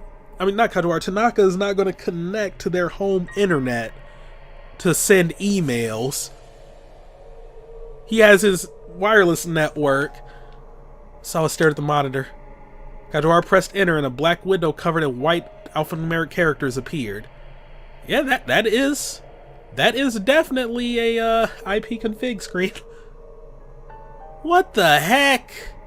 Kajiwara muttered under his breath. Wait, what's going on? Osawa asked. Explain simply so that I can understand. Faking an email address is simple enough, but the typical person wouldn't be able to fake an IP. It's very likely that these emails were sent from another computer inside this house. Osawa had to stifle a gasp. The emails had been sent from his old house at around 11 o'clock that morning. Since Osawa hadn't sent them himself, that left only one possible culprit. And of course the phone is ringing right now. Okay, but yeah, called it! Suddenly his phone rang, nearly starting him out of his seat. Makino's name showed on the incoming call display. Osawa quickly picked up. Is there an update on the emergency board meeting? He blurted. Makino's voice was quiet and subdued. I tried pulling whatever strings I could, but to no avail. I'm afraid holding a board meeting today just won't be possible. The phone fell from Osawa's hand. His only possible means of saving Maria was now gone.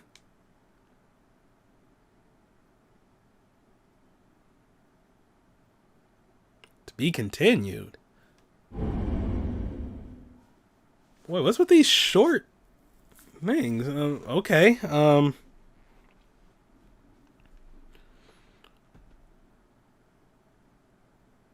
Well, wasn't expecting that, but that is... The only other thing I can think of is a search warrant.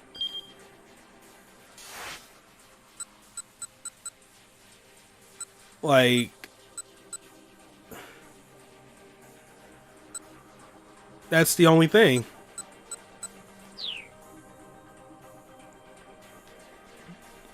Kajiwara is going to have to do a search warrant. I'm at to be continued with you, right? Just want to make sure.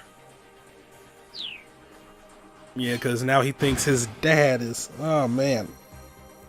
This is getting crazy. Let's go back to Minorikawa then. So now he's not going to meet... God, I feel like I've done so much in this chapter, but nothing at all. So...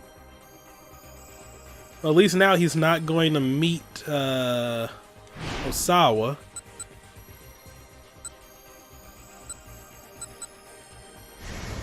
So let's go back through here and see what happens after we get rid of this guy.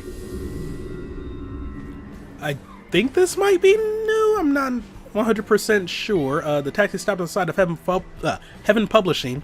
Trip had taken 10 minutes on the dot.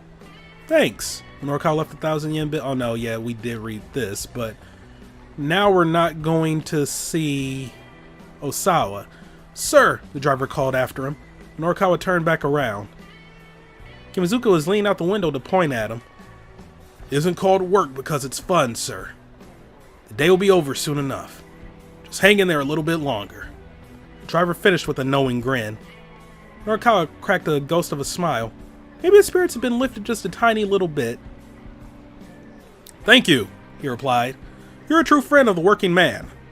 He waved half-heartedly, then headed into the building.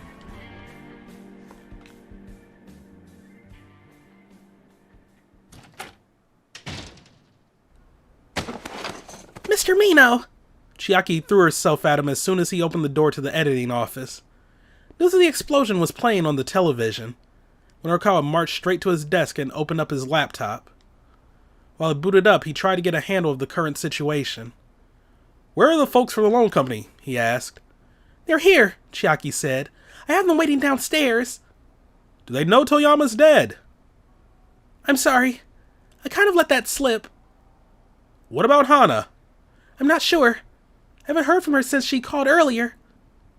With a tiny sigh, Minorikawa started typing at his laptop. By some miracle, his 6 pages of the copy were nearly wrapped up. Still, he needed to do whatever it took to see this job through to the end. That would serve as his final tribute to Toyama's memory. He loaded his copy into the DTP software in order to set the layout. Bit by bit, actual magazine articles began to take shape. Then the editing department door swung open. Hey! Snarled the young man who barged in first. He kicked over a stack of books. How long you gonna keep us waiting, eh? Honestly, Sagawa, must you be so rowdy? A middle-aged man stepped in alongside him. I give them different voices each time. I'm sorry, they just show up so infrequently. I keep forgetting what I give them. Are you Mr. Minorikawa then? He added as his eyes fixed on the journalist. He held out his business card. A pleasure to meet you. I'm Masao Ozu from Takarada Financing, a black market lending firm that offers loans at an interest rate above what the law allows, well known for taking whatever steps necessary to collect what's owed. His business card slogan, got bad credit, but you need a loan? Call anytime. We'll put together a loan that suits your needs. So you're J.G. Wentworth, essentially? My deepest sympathies about Mr. Toyama. However, I'm afraid that we do need you to give us back the money we loaned. Despite his polite tone, the threat in his voice was plain. Look, next month's issue of 4-Star General Gossip is definitely coming out. Couldn't you please wait for repayment until we have the funds from those sales? Minorikawa asked. That was exactly what Toyama's plan had been, after all. Well, we certainly aren't monsters. If the magazine is going to be making you money, we wouldn't mind delaying another month. You really mean it? Chiaki chirped. To clarify, that would be the case if Toyama were still alive. Releasing the next issue is all well and good, but with Toyama gone, so too is the company. That would make full repayment of what we're owed impossible, I expect. So then why are you going after Minorikawa? He doesn't even work here. Then what do you want us to do? Minorikawa asked coldly. How about we just cut to the chase, growled the younger man, Sagawa. Dig out your ears and listen up. Chiaki recoiled in a panic. Minorikawa held up an interposing hand. Knock it off, he said. You're scaring the young lady. A thin smile came to Ozu's face. All we want to know is where Mr. Toyama's daughter is. Yeah, that's right, Sagawa said. Tell us where the girl is. No way, Chiaki squealed in protest. Hana's just a little kid. She doesn't have any responsibility to pay back the... Ozu didn't let her finish. We're aware of that. Nevertheless, we'd still like to know where she is. The law didn't matter right now. Guys like this had all sorts of ways of wringing money out of people.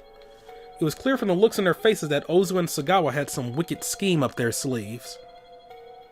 Unless, of course, you would prefer to take on Toyama's debts, Mr. Minorikawa. You are quite the accomplished reporter, after all. Take on his debts, huh? Minorikawa didn't know how much Toyama had borrowed, but it only took one look at these guys to tell him it was no small sum. How about it? Ozu asked. The way you land scoop after scoop, I'm sure you'll be able to repay us in full before you die. Minorikawa fiercely returned his stare.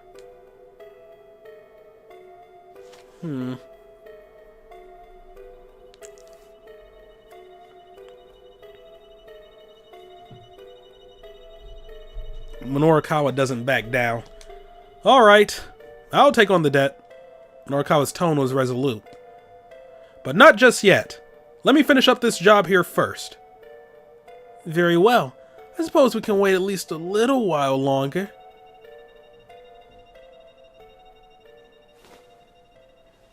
The two men from Takarada Financing plunked themselves down on the editing department's sofa. Mr. Mino, please, you can't agree to something like this. If I don't, these guys are just going to keep threatening poor little Hana. But still... That's none of your concern, he said. What I need to know is, how's your piece on those street interviews coming? But, I mean, those guys... They said it doesn't matter if the issue comes out or not. Don't be ridiculous. When a professional agrees to take on a job, they see it through to the end. Chiaki took his point and scampered to grab the printout of her copy. Minorikawa gave it a quick once-over. He saw immediately that the piece was lacking in structure. He then read the article a second time, checking the finer details. Several off-theme sentences jumped out at him. This is no good. Rewrite it. He thrust the printout back at Chiaki. Yes, sir. She bowed her head and retreated to another desk. The TV was still on. A news broadcaster's voice suddenly broke through the silence, as well as Minorikawa's concentration. We're live on the scene now, where an explosion in Shibuya has... Minorikawa gazed blankly at the screen. He found his mind drifting to a particular memory of Toyama.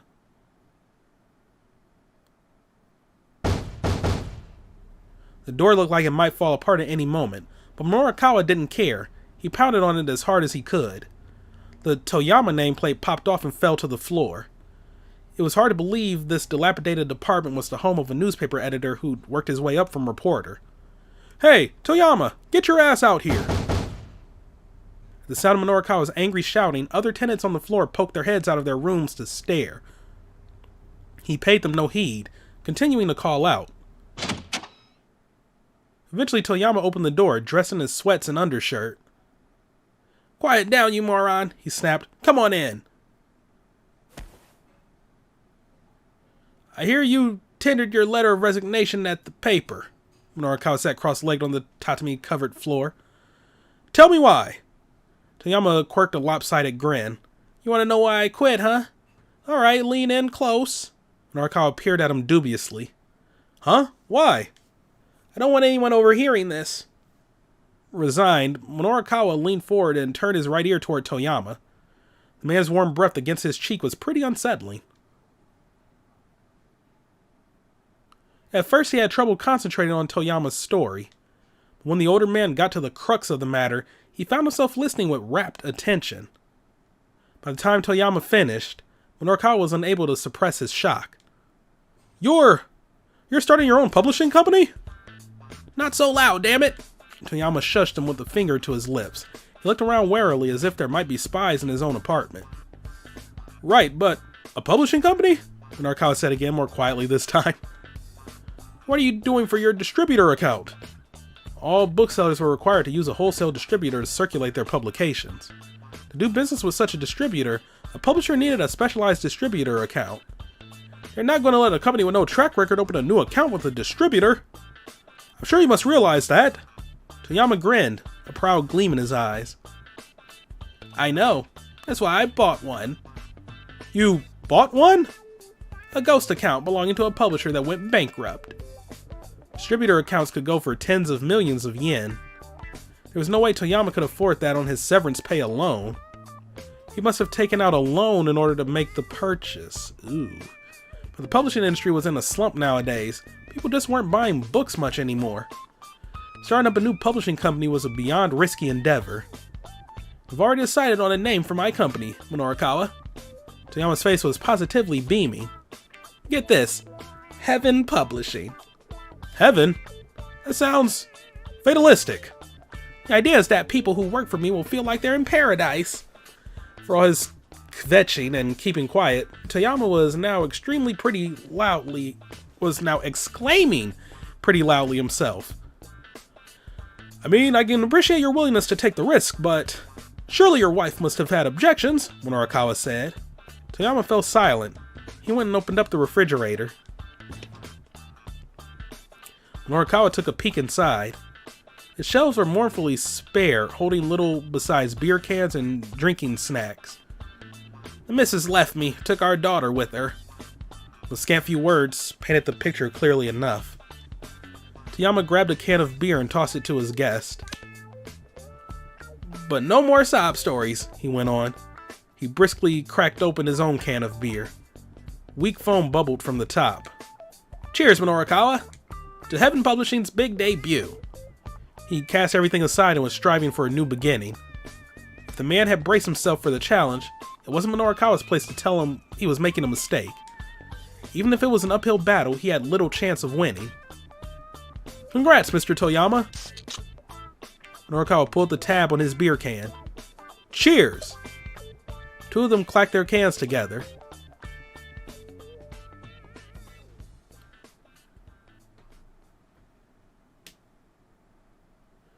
One year had passed since Toyama founded Heaven Publishing. Minorikawa poked his head into the editing office, a bag from the convenience store in hand. Hey boss, how's business? How does it look like it's doing? Toyama sat amidst a veritable mountain of returned stock, his expression bleak. Bookstores do not purchase the books they sell, but rather take them on consignment. This allows them to return to the publisher any books that do not sell. Did not know that. Huh, alright. The books were all bulky non-fiction tomes, not exactly the sort to fly off the shelves. The man couldn't even muster a smile for their reunion. It's been like this for every non-fiction book we've put out. Wow, starting right off with the bleak stuff, huh? 'Cause things are bleak. The only thing that's selling is this gossip rag of ours. Minorikawa pulled some beer cans from his bag, handing one to Toyama. Toyama lifted an issue of 4-star general gossip from atop his desk. It was Heaven Publishing's one breadwinner, the only thing keeping the company afloat. But the gossip now seemed like it was buried in the red of the publisher's non-fiction releases. I really did have higher aspirations than this, Toyama sighed, gazing in disappointment at the piles of unsold books. But here we are. But here we are. With our gossip magazine as our only viable publication. Here we are. The beleaguered bookseller chugged his beer. Daddy, I'm hungry. Minorikawa was startled to hear a young child's voice. He turned around to see a little girl nestled between the stacks of returned stock. That's my daughter, Hana, Toyama said. It's complicated, but she's living with me now. I see. Norikawa couldn't press for more details with Hana right there. In all likelihood, things with Toyama's ex-wife hadn't been going well. Go on, introduce yourself, Toyama said. This is one of Daddy's work friends. Hana turned to Norikawa with a bright little grin. Hello, my name's Hana. I'm 6. You want some of this? Oh, no, sorry, that was Norikawa. You want some of this? Norikawa held out a packet of dried squid he'd brought to go with the beers. Ew. Also, does she have MS Paint open? That's adorable. Sure! Hana greedily stuffed her cheeks with the squid. Toyama flashed a sheepish grin. Do you like living with your daddy, Hana? Norikawa asked, giving the girl's hair a gentle ruffle. Uh-huh, I do. My daddy's amazing. He runs a company. Toyama let out a tiny involuntary sob at his daughter's ready praise. I'll keep at it, Toyama said, looking into his daughter's smiling face. Hana is more important to me than any high aspirations I might have had. I'll keep shoveling out copies of the gossip, and at least make sure she's always got something good to eat. Daddy, this is really tasty. That line and this fucking picture, this combination. Oh man, hilarious. Hana held up the pouch of dried squid. Tears welled in Toyama's eyes. Next time I'll make sure she has some sashimi instead of something like this. Hey, what do you mean, something like this? Norikawa grumbled. I'm the one who bought it. Toyama and his daughter laughed together. It was a heartwarming sight, Norikawa thought. A father and his girl getting along so well. So damn, what happened between the two?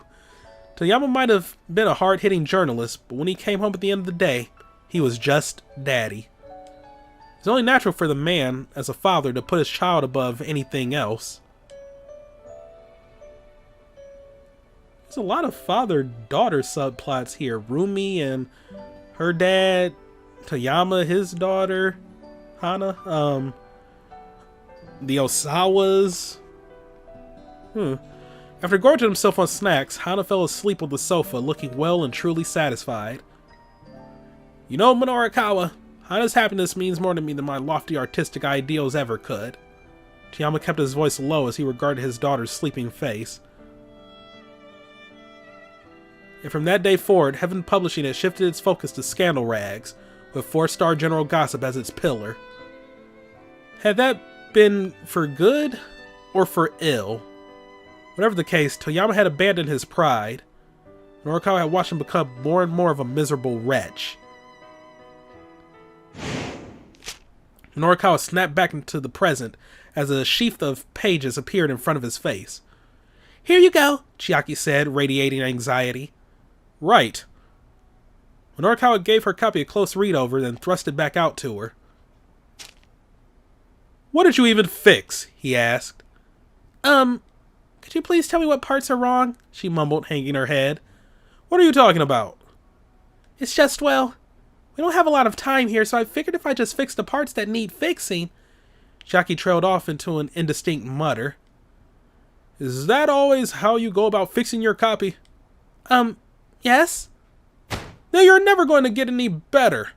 If someone tells you it's no good, you rewrite the whole thing from scratch. Just making fiddly tweaks here and there is what an amateur does. Chiaki dipped her head even deeper, cringing at the reprimand. Norikawa let out a tiny sigh. Look, what I just told you, that's what Toyama told me when I was first starting out. There were times he'd have me do dozens of rewrites. At first I thought he was just pushing me around. But after rewriting things over and over, I realized something. There are a whole lot of ways you can write about the same thing. And that's what helped me hone my skills as a writer. Chiaki raised her head back up. Oh wow, really? If you can get that, then stick with it. Ride your submission deadline as close as you have to in order to write the best piece you can. Okay, I can do it. I will do it. Finally, Chiaki's face brightened with a smile. That's the spirit. The woman might have talent, but she hadn't realized it yet. She needed to be able to stick to an assignment, even when things got tough. If she didn't have that kind of resolve, she'd never make it as a freelancer. That is peak manspreading, my god. Oh, how touching, Ozu chimed in, applauding. I'm almost moved to tears. They'll make a movie of this for sure. See, we had only been acquainted with that sad sap Toyama. We never knew there was such an upstanding fellow here who was so good at tough love. Norikawa shot to his feet and pounded his fist on the desk. That's about enough from the peanut gallery. Hold your tongue, Sagawa snarled. His eyes shone with a vicious gleam. We're getting sick of waiting here. Sagawa, you really are a short-tempered guy, aren't you?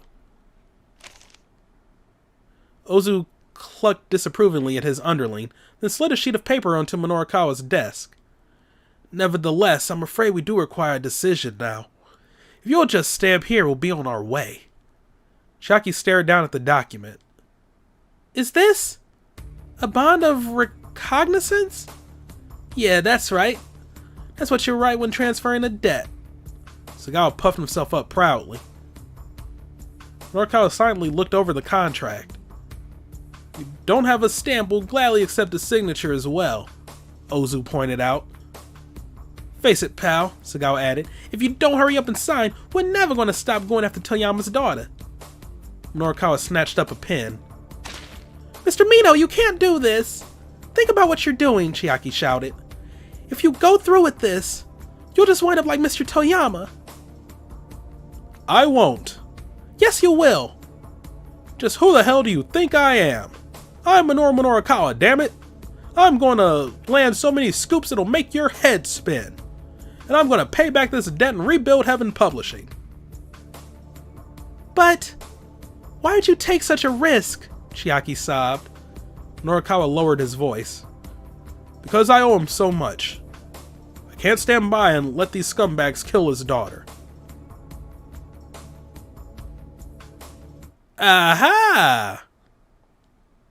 Before Nawa could sign, Sagawa startled him with a sudden exclamation. Oh my god. Why? Looking up, Minorikawa saw what the loan sharks had seen, little Hana standing by the door. Get her! On it, boss! Ozu and Sagawa rushed at the girl. Run! Minorikawa shouted. Hana bolted right back out the door, but Ozu managed to snatch her up just as she reached the stairs. Let's be on our way, shall we? A vile grin came to Ozu's cruel face as he headed down the stairwell. Stop! Let her go! Minorikawa rushed after them, trying to grab the girl, but Sagawa drove a punch right into his face. Minorikawa, come on, man. You're better than this.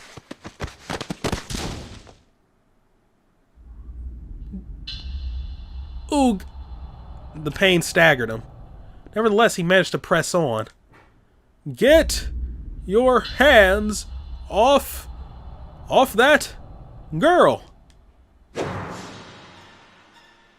Did you just do a shotgun drop kick down some stairs?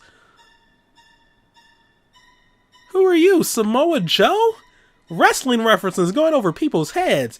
Shut your damn mouth. Something hard slammed into his chest. His vision went dark. He felt himself slipping from consciousness. Just before he blacked out, he heard Hana's voice. I'm sorry, Uncle Minorikawa. Sorry? No, I'm the one who should apologize. But before his thoughts got any further, Minorikawa passed out. Bad end. Yep. What did I do wrong here? Hana showed up at the office only to get caught by the moneylenders, and Sagawa drop-kicked Minorikawa into unconsciousness when he tried to save her. Called it. He did a shotgun drop-kick down the stairs. Why couldn't that have been animated? Why couldn't that have been FMV? It turns out Hana had been at the police station just before this, trying to decide if she should tell the police her father had been killed in the explosion. Then someone brought her to Heaven Publishing, which was clearly a mistake.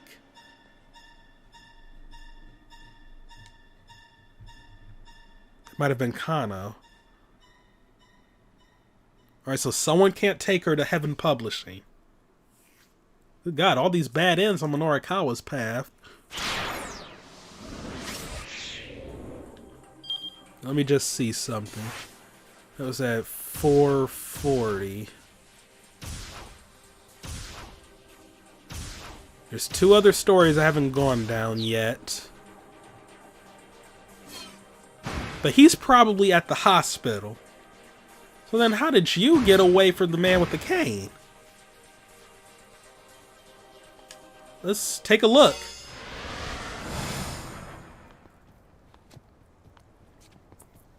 I walked counter to the throng of people heading toward the scene of the explosion. The explosion happened in Shibuya-ku, Jinin 1 Chobe, near the intersection of Kowendori and Oregon Hill. There's a gun pressed against my back, leaving me no choice but to continue marching forward. I don't have time for this right now. There's something I need to do. My frantic sense of urgency grows and grows. Kanan. The only clue I have is that name. The other hazy snippets that have surfaced in my memory provide no answers. Please, just tell me, I murmur. Do you know who I am? When the man with the cane doesn't answer, I stop in my tracks. I'm going to start shouting, I warn him. If you want to find out who you are, then do as I say. The barrel of the gun jabs more forcefully into my back. Once we find Itomi Osawa, you'll remember, whether you like it or not. Guess I have no choice but to keep moving. Are your memories really that precious to you? The man mutters as we start to move again. I'm taken aback by the question. Well, yes, I mean, isn't that pretty normal? There's a bit of a pause before he replies, his voice sad and distant. You're not going to remember just the good times, you know. What do you mean? I mean that sad and painful memories are going to resurface too. I guess I hadn't really thought about that. But still, whatever kind of memories they are, they're all a part of me. I'm the person I am now because of the sorrow and pain too. I want to remember. I want to remember who I am. The gunman directs me dispassionately along a series of quiet side streets. Right here. I stop at his words. In front of us is an old multi-tenant office building. We ride the elevator to the 8th floor, then use the emergency exit to take the stairs up to the rooftop.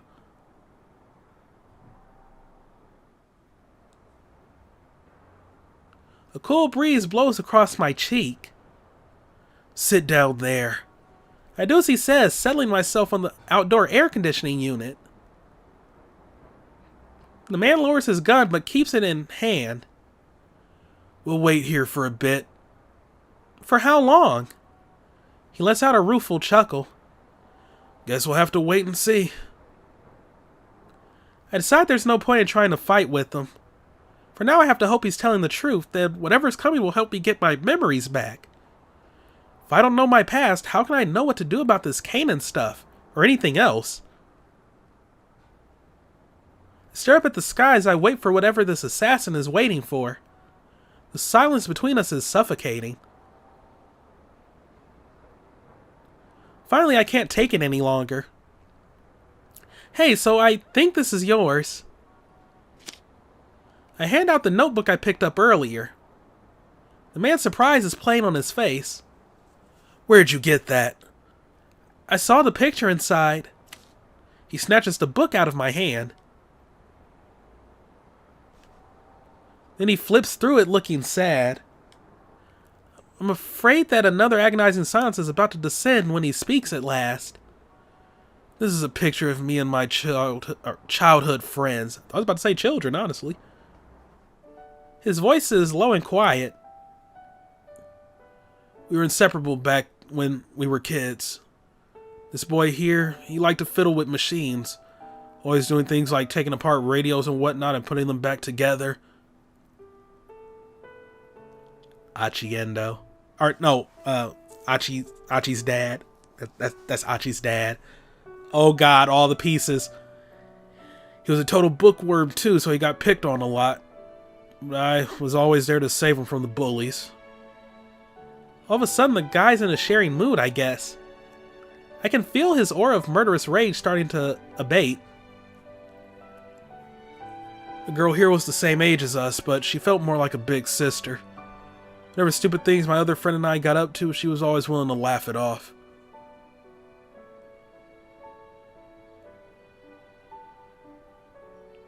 I wouldn't say that. I do kind of want to know the name. I do kind of want to know the name. What was her name, I ask? Curious to know more. Katone. We dated when we were in high school. Oh, wow. But I get the impression from that picture that the other boy must have liked Katone too, right? The gunman's eyes widen.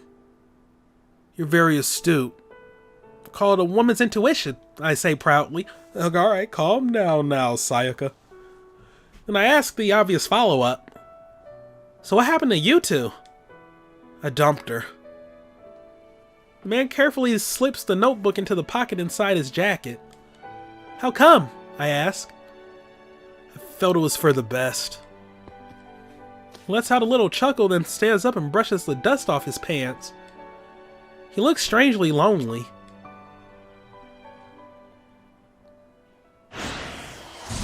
What? Okay. Keep out. Was not expecting that.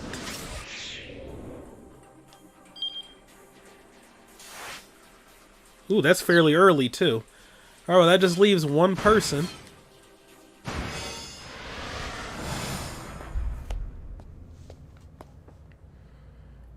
Arriving back at the Shibuya precinct, Kano hurried to the interrogation room.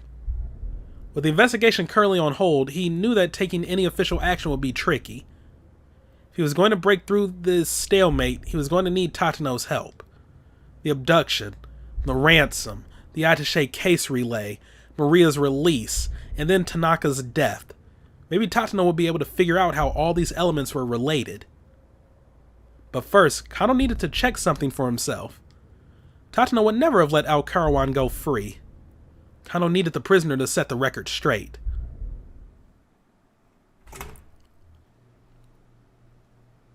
Aokarawan sat in the precinct interrogation room looking brazen and cocksure. I'm sorry, that word always makes me chuckle. Cocksure. I know it's a legit word, but it's just always hilarious to me. One glance at his face and Kano was reminded of what had happened to Sasayama. Fresh anger smoldered at the edges of his mind. There were two detective already in the room. It seems he wasn't made privy to the details, one of them told Kano. Sounds like they were following orders, carried the attaché case around, the other added. Kano sat down across from Aokarawan.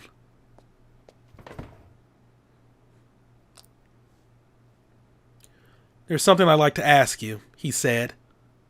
We were just paid to do a job. I don't know anything more than that. His Japanese was imperfect, but he understood the language well enough. Tell me, how'd you manage to escape from Detective Tatano? Escape? I didn't. A faint smile came to Aokarawan's lips. He let me go free. Liar! Detective Tatano would never do that. Kano slammed the desk with his fist. I didn't have handcuffs on, did I? He took them off for me. This had to be a lie. It's not like there weren't other ways to remove a pair of handcuffs. After he took off the handcuffs, Aokarawan continued, he pointed his gun at me. Cut the crap! Kano grabbed the prisoner by the collar. But Aokarawan went on, unperturbed. He kept the gun pointed at me, but he didn't pull the trigger. So that's when I ran. Why would Detective Tatano want to shoot you? Because I saw him. Saw him? Saw him do what? Let me tell you something interesting. Okarawan said sardonically. There was that girl who was carrying the ransom, right? Kano pictured Hitomi, standing anxiously beside the statue of Hachiko. That guy Tatano was trying to kill her. So remember what the key is, Tatano, son of a bitch. Alright. What the fuck? Okay. Why is he trying to kill her?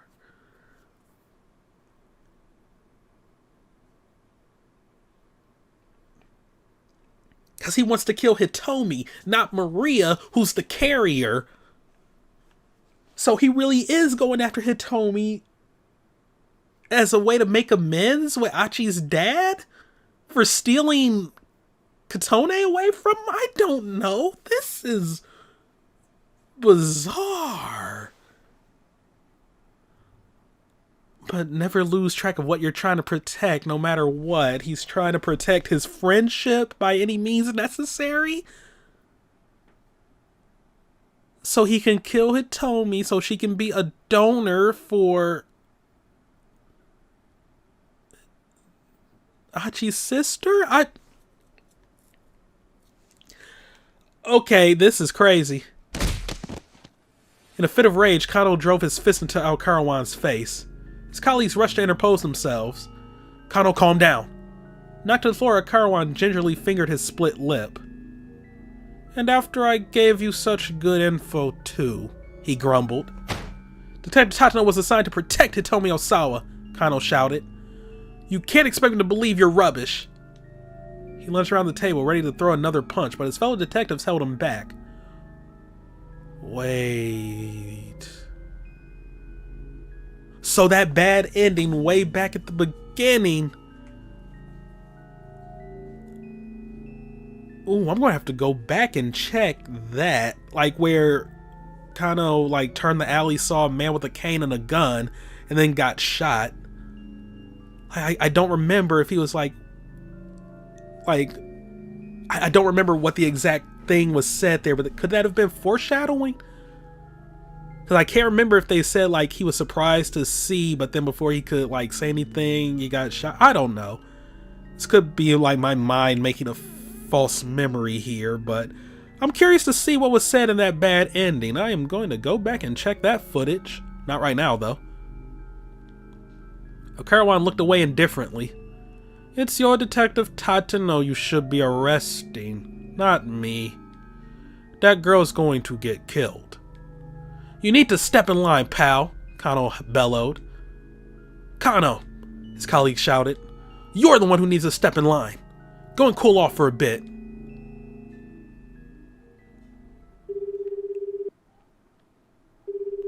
I mean, what reason would he have to lie right now? Expelled from the interrogation room, Kano immediately pulled out his cell phone and called Tatano's number. Please pick up. He clutched his phone tight, pleading under his breath. But Tatano didn't answer.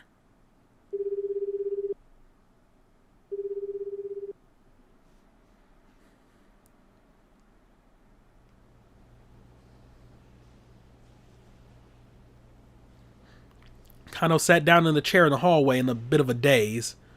He found himself holding the present Sasayama had gotten for his wife. I have to do something. I just don't know what I'm supposed to do. His restlessness gnawed at him like a rabid animal. Hey, Kano. He looked up to see Kuze standing beside him, his expression grave. I have an update on Sasayama, the director began. Kano swallowed the lump in his throat. Seems the knife went in deep enough to do some organ damage. He's in critical condition. I see. Kano bit his lip hard. His handkerchief, red with Sasayama's blood, clung to the wrapping paper of Sasayama's present. Kano peeled it away carefully, so as not to tear the paper beneath. What's that? Asked Kuze. Sasayama had me hold on to this for him. It's a present for his wife. Ah, I see. I'm sorry, Director Kuze, for ignoring your orders. Kano's eyes remained fixed on the gift as he spoke. when you get down to it, none of this would have happened if it weren't for me. Some kind of punishment was surely headed his way for acting alone as he had. He probably wasn't getting out of this one with a simple written apology. When public servants are negligent in their duties or violate regulations, they can be punished with a warning, a formal reprimand, reduction in pay, suspension, or dismissal. In the case of a warning, in addition to the remonstration from a direct supervisor, the individual must also submit a formal letter explaining the relevant details and assuring that it won't happen again. Huh. But Kuze calmly shook his head. What happened to Sasayama isn't your fault. Don't blame yourself, he said. As far as this case goes, I've been giving quite the runaround myself. There was a rare note of vulnerability in Kuze's voice. The higher-ups have barely let any information trickle my way, but they're still ordering me around non-stop. It's a real pain in the ass. Kuze fell silent, ruminating. The quiet lingered between the two men for several moments before he abruptly spoke again. All right, I'd like to get your opinion on something. So Mamoru Tanaka, who we found in the minivan, you know? What you think? Should we oughta maybe release his name to the media? Kuze had slipped into his childish register. He was clearly exhausted. After dealing with the kidnapper's baffling actions and too much meddling from the higher-ups, even a veteran like Kuze is just beat. But that's not the only reason for his exhaustion. Kuze has a brother, 6 years his senior, who despite being nominally mature refuses to get a real job and shows no inclination to settle down with a family. He walks around town day after day dressed like a hippie and treating passerby to songs he's written. Kuze has been worrying about his shiftless brother for years now. The guy's become a chronic source of consternation. That was random.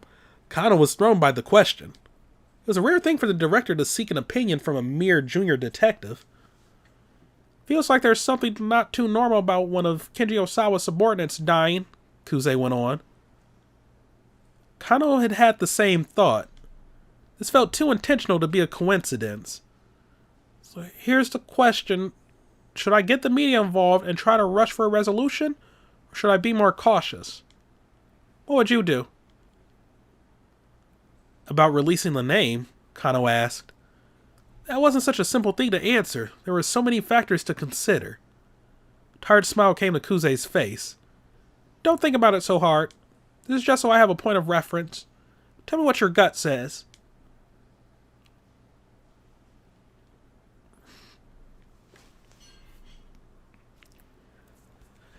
My gut says to release the name.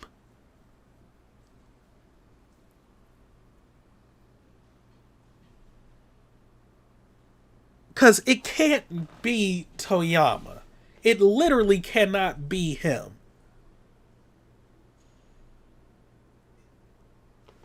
Maria was waving at him as he was walking away. And then the van exploded behind her. In the other direction. I think releasing the name should be alright. Because I think this will help out on the Norikawa's path. There was still a lot they didn't know about Tanaka. The fact that the final stop for the ransom relay was Tanaka's condo implied some sort of connection between him and the kidnappers. But they still had no idea what his role in the abduction might have been. They also didn't have any motive for why Tanaka would be helping the kidnappers in the first place. By sharing some of what they did know with the public, they might be able to garner some new leads. You'd release the name? Alright then. Without another word, Kuze headed back toward the conference room.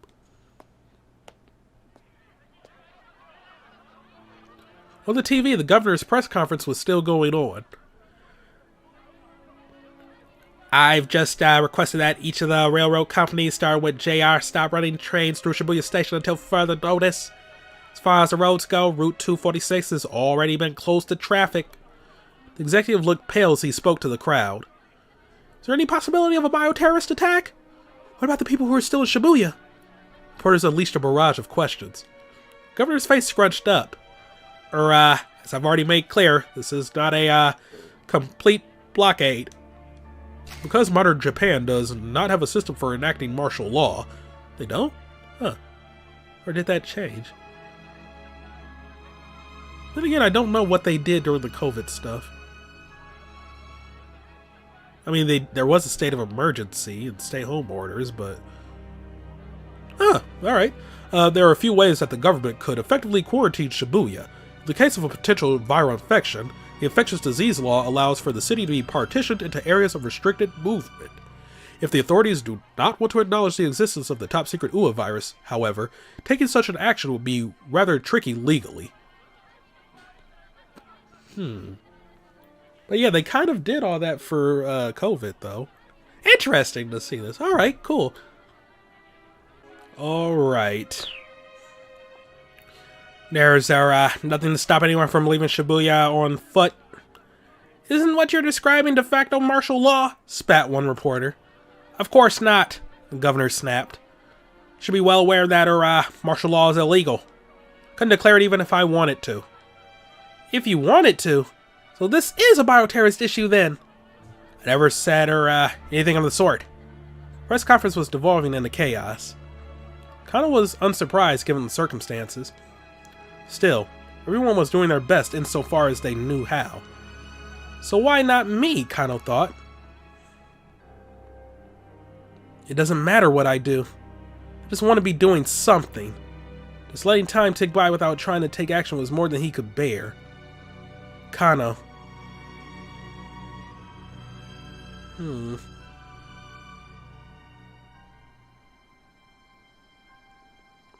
Oh, I don't know what to do here.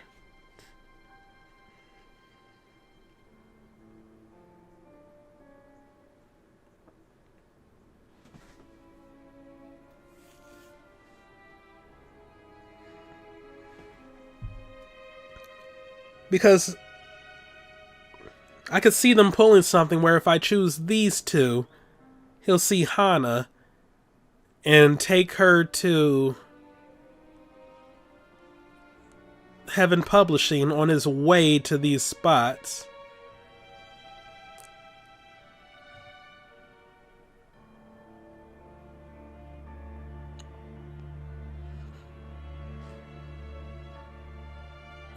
He thought about Sasayama's wife and decided to give her or get in touch with her.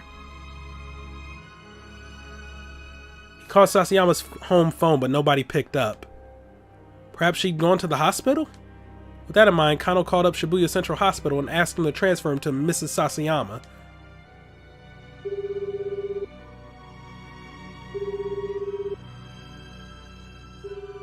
After a little while, a woman's voice came through the receiver.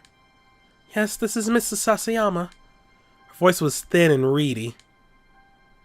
My name's Shinya Kano. I work with your husband on the force. What happened? He didn't know what to say. He couldn't find the words. I wish that I'd been there when he'd gone to make that arrest, he blurted out at last. I should have tried to get there and back him up sooner. If I hadn't been too late. He trailed off, hoping he hadn't said too much. Sasayama's wife answered in her gentle, quavering voice. Thank you so much for your concern. I'm glad that my husband is lucky enough to have a colleague like you. No, I couldn't. I married a detective, Mr. Kano. I've prepared myself for the possibility that something like this might happen. But she certainly didn't sound like she was prepared. You're never fully prepared for the death of, like, a loved one, a close one at that. Kano felt a biting pain in his chest. Your husband gave me something to hold on to for you. I'd like to give it to you if I can. Oh? Well, certainly. But I'd like to stay here by his side today, if possible. Of course. I'll head on over to the hospital myself then. Hope you don't mind if I pay a visit? Oh, of course not. Sorry to trouble you like this. Thank you so much. Kano hung up, then hurried out of the precinct.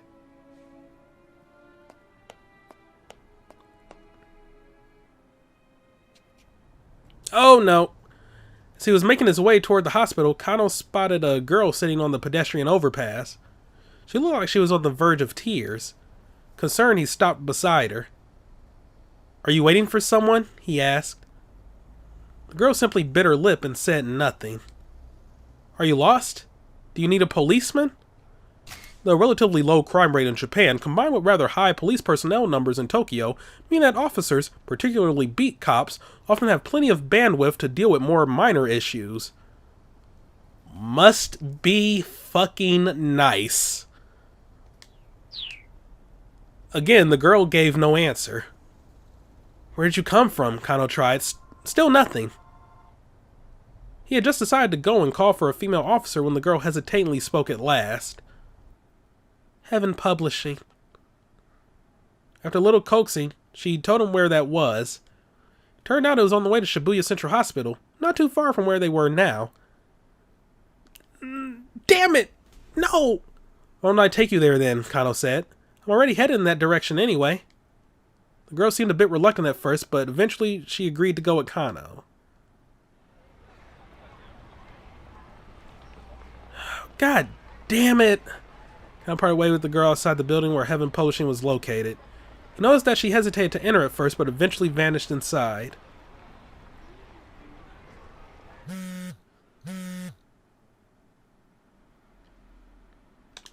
What did I do wrong? Like, she went inside, so there was a save.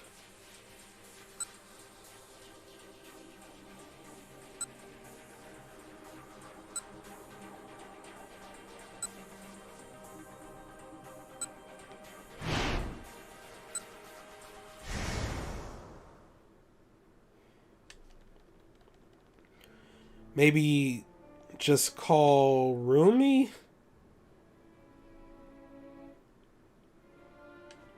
Kano began to worry about Rumi and decided to give her a call.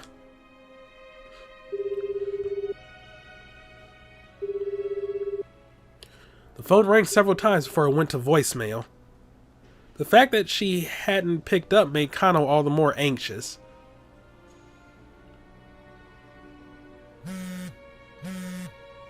He was still staring at his phone when he got a call of his own. He peered at the incoming display, his heart nearly stopped.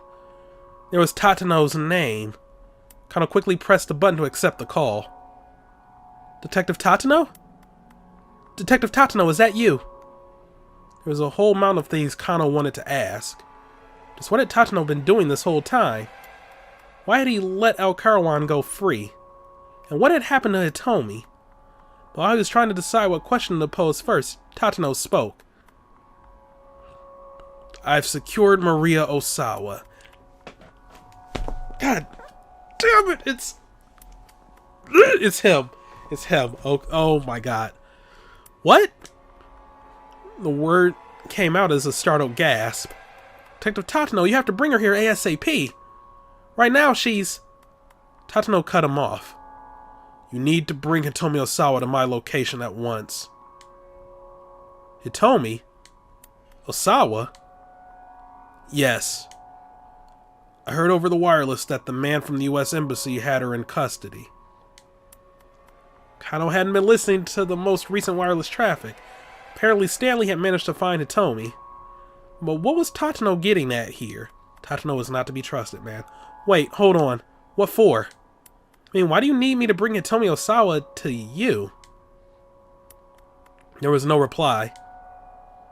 Detective Tatano, answer me. Please. Tatano replied as if he hadn't heard Kano's questions. There's an office building in Nanpedai called South Hill. I'll be waiting for you on the rooftop. If you don't bring her, I'll kill Maria.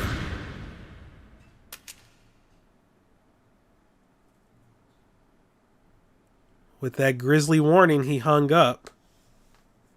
Kano's hand went limp. His phone slipped from his grasp and fell to the floor.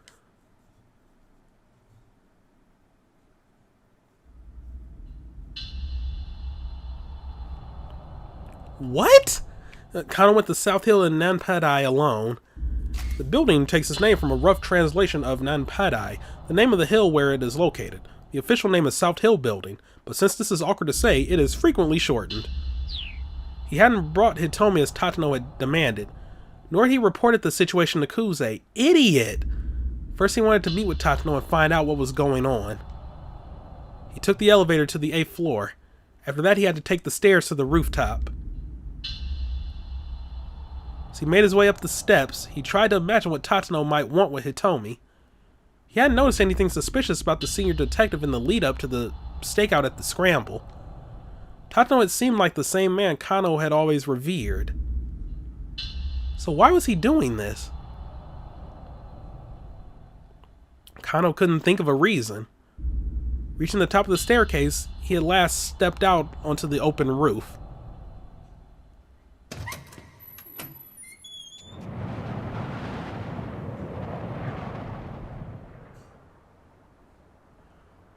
The time for half-baked conjecture was past. Kano would lay his doubts at Tatsuno's feet. Then, soon enough, everything would become clear. Inwardly, Kano did his best to convince himself of that. A warm breeze blew against his cheek. Why wouldn't you relay this to the other officers? Or at least Stanley. Okay. He took a look around but saw no sign of Tatsuno. Detective Tatsuno, where are you? Getting no response, he began to walk around the rooftop, calling out several more times. It's Kano. I've come as you asked. Where's Hitomi Osawa? Oh, where's Hitomi Osawa? Kano whirled around when he heard the voice behind him. I didn't say heard or saw, but whatever. Oh, wow. Tatsuno stepped into view from behind a water tank. He led with him a young woman, bound and blindfolded. Why didn't you bring her? He growled. Kano stared in shock. Detective Tatsuno, why are you doing this? Is that really Maria?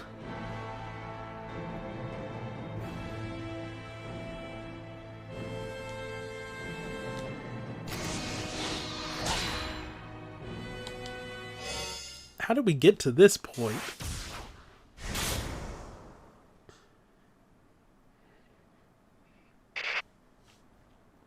I hear a faint voice and realize that the man is listening to a wireless radio. I've managed to secure Hitomi Osawa at Shibuya Central Hospital, the voice says. A gleam comes to the gunman's eyes.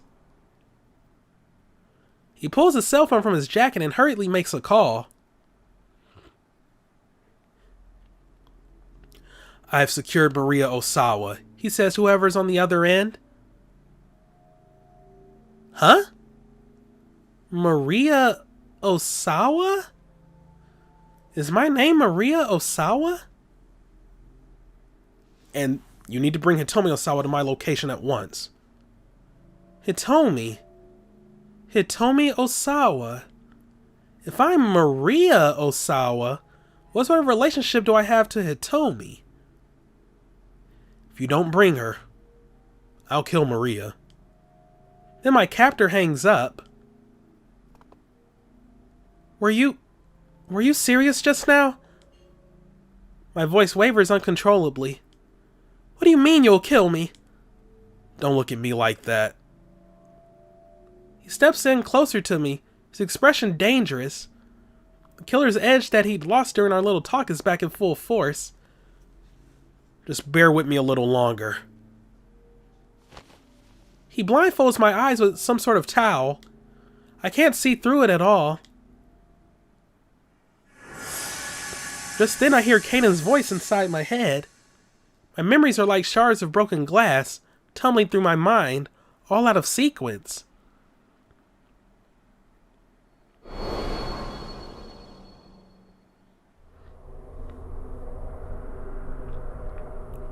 How are you able to do that when the string is so tangled up?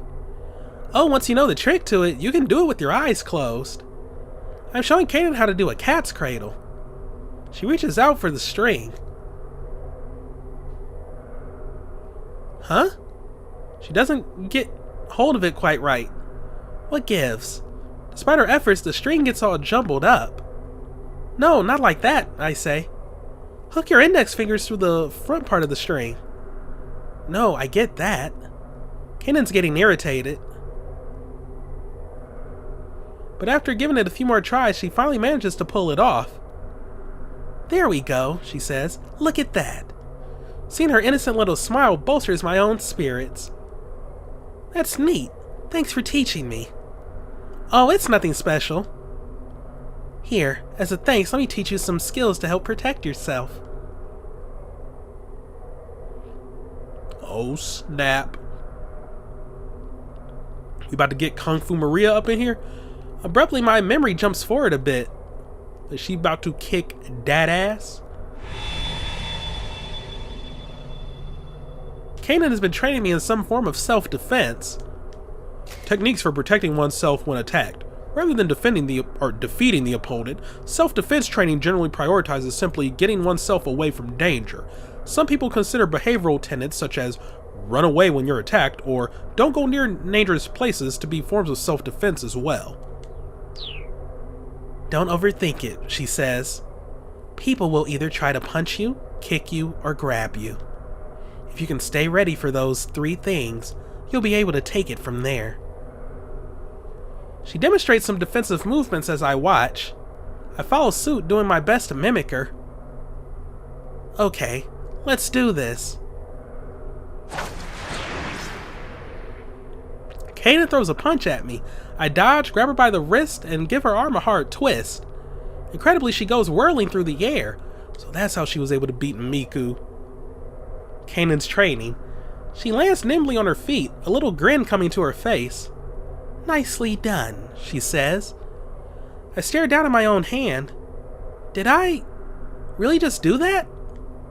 Once you repeat the movements enough, your body will treat them like second nature. I do as she says, trying to repeat the movements over and over. At first it feels like a silly gimmick, but eventually, I can feel the motions growing smoother. There you go. People like those thugs we met before won't get the drop on you again. Thugs? Let my memory zip further back into the past.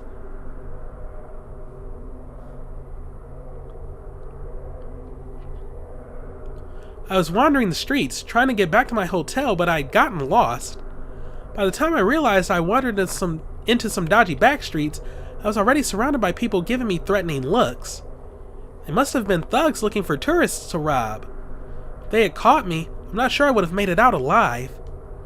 But they hadn't. Kanan had seen to that.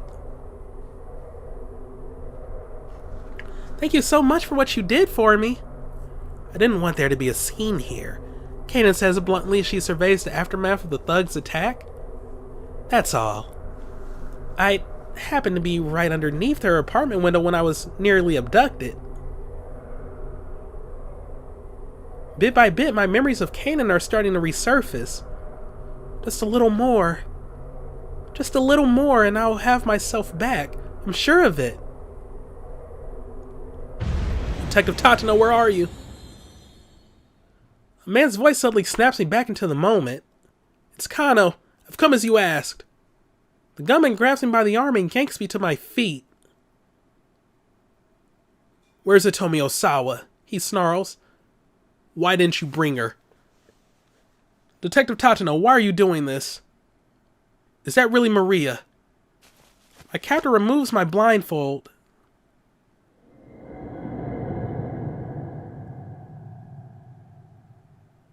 The first thing I see is a huge blimp drifting slowly by overhead. Huh. I'm sure I've seen it before. And pretty recently at that.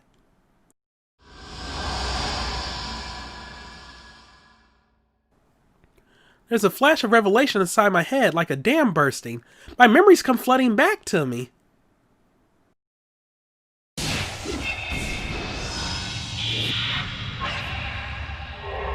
That was her locket from the get-go. The son of a bitch stole it off the street and sold it back to her.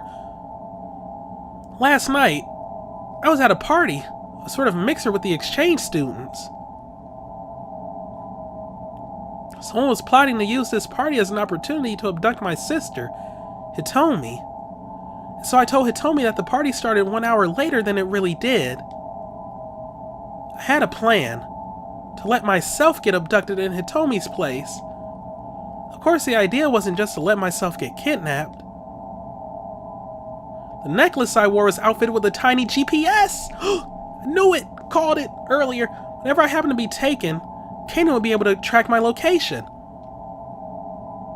What we hadn't counted on, though, was my necklace getting torn off when I was attacked. Activate it now. Activate it now. I managed to grab hold of it, but I hit my head when I was being shoved into the car and it slipped from my grasp. I'm not sure how far we drove after that. In my fuzzy memories, I recall gazing blearily out of the car window.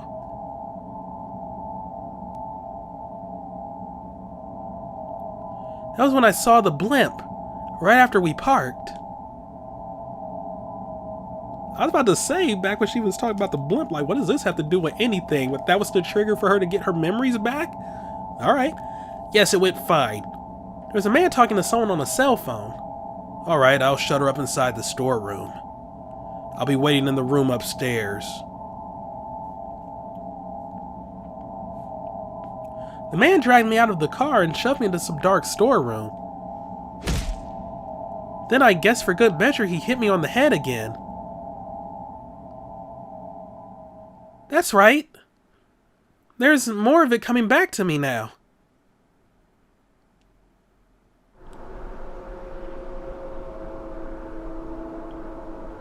You spent your life living in a country at peace, in Japan.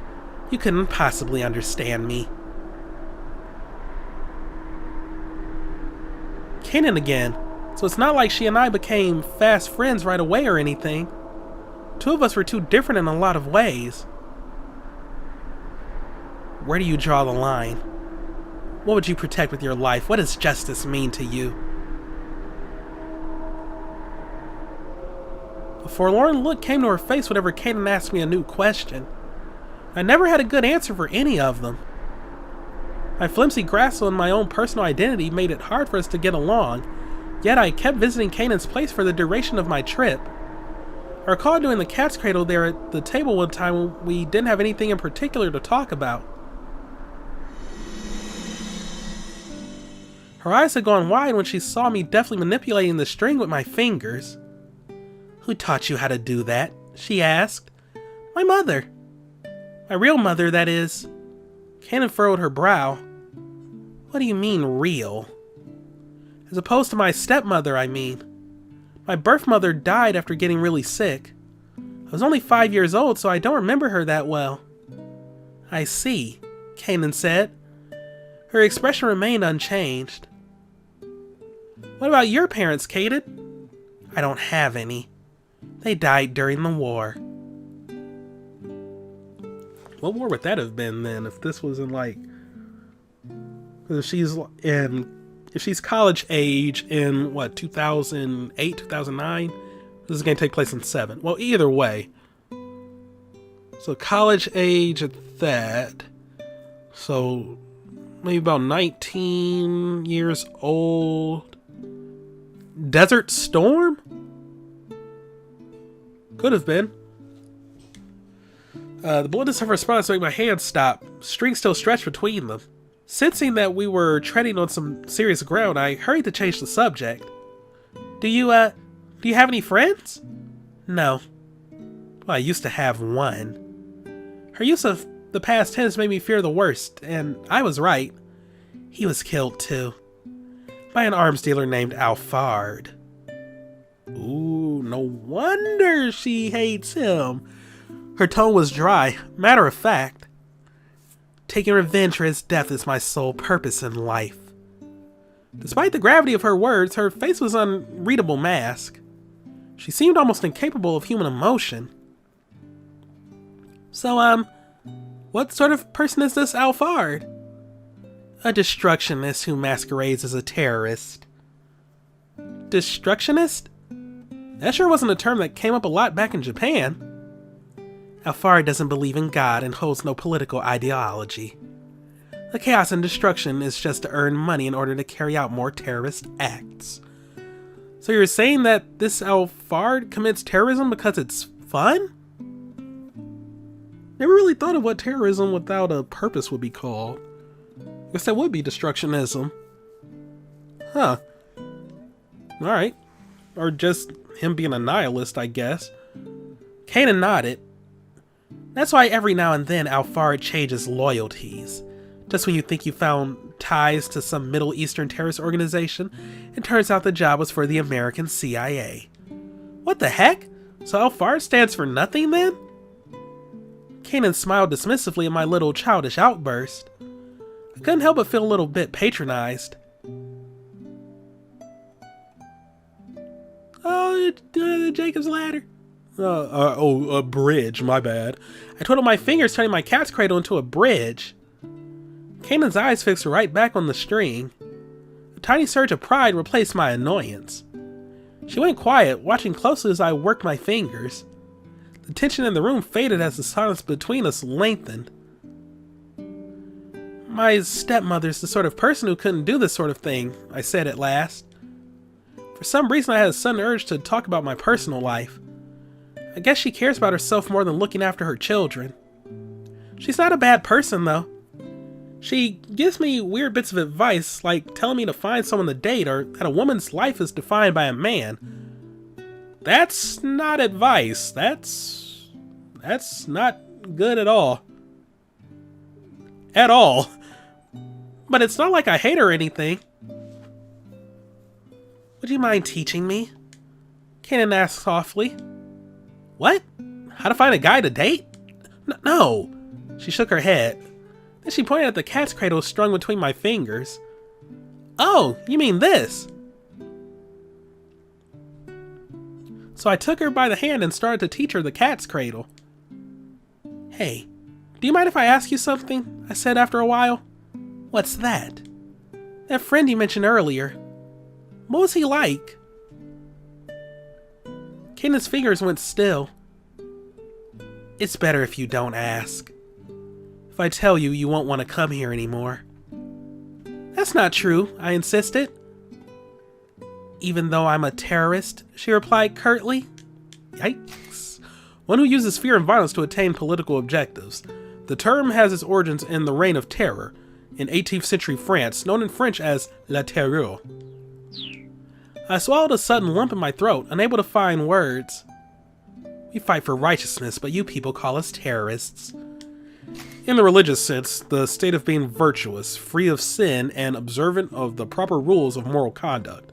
Not the same thing as being in the right, though many people equate the two. That is a very good distinction there. No, not that one. Yep. Yeah, alright, dang. Ooh, alright. Am I wrong? She cast a quick look at my face. But I mean, you protected me. My voice wavered as I replied. All I did was take down some thugs. I just didn't want them around. What could I say to that? I just stammered. Nah, I'm just messing with you. Huh? Kanan flashed me another slight, condescending grin.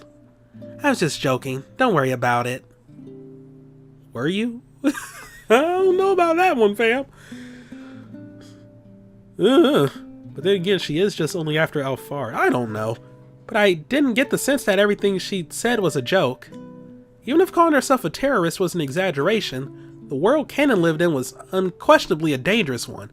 Not to mention, no terrorist is going to self-identify as a terrorist due to the fact that what they think they're doing is in the right.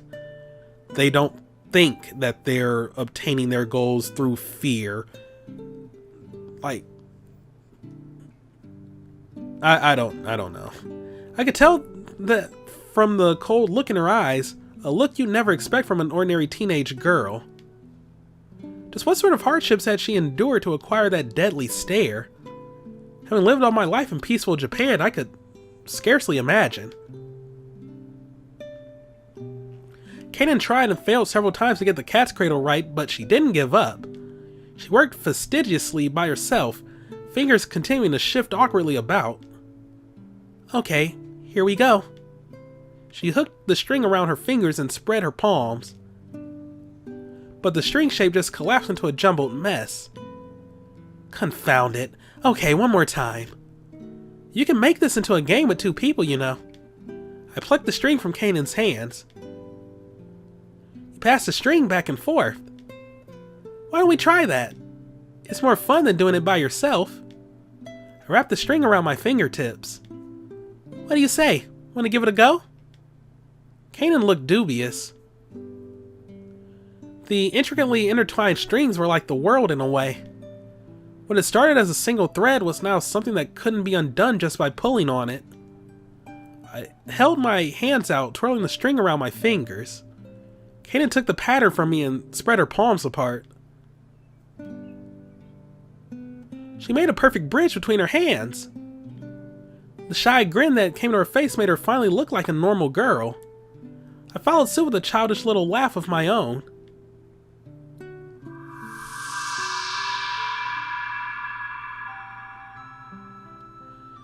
And as if in a blaze of sunshine, the fog that's been hanging over my mind finishes receding.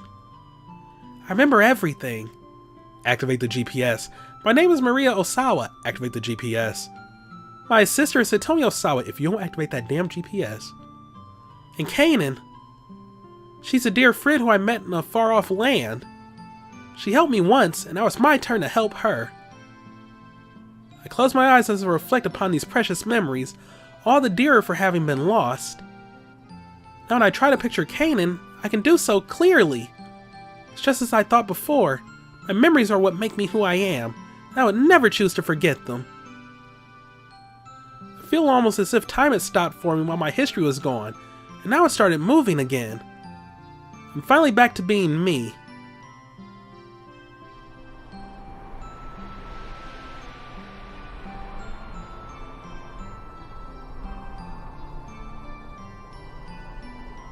And I have to go. I have to go back there one more time.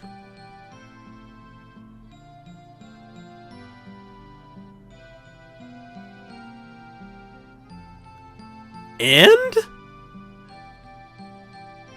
of her story. And what?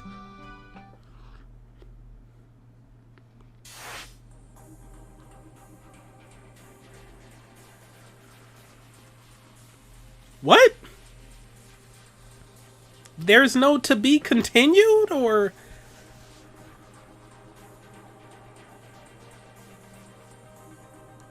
And?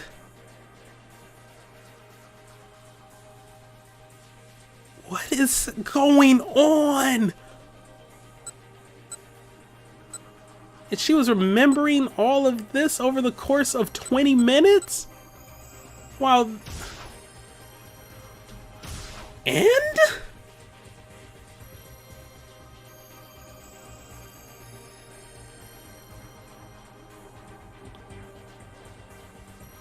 Okay, this is getting crazy.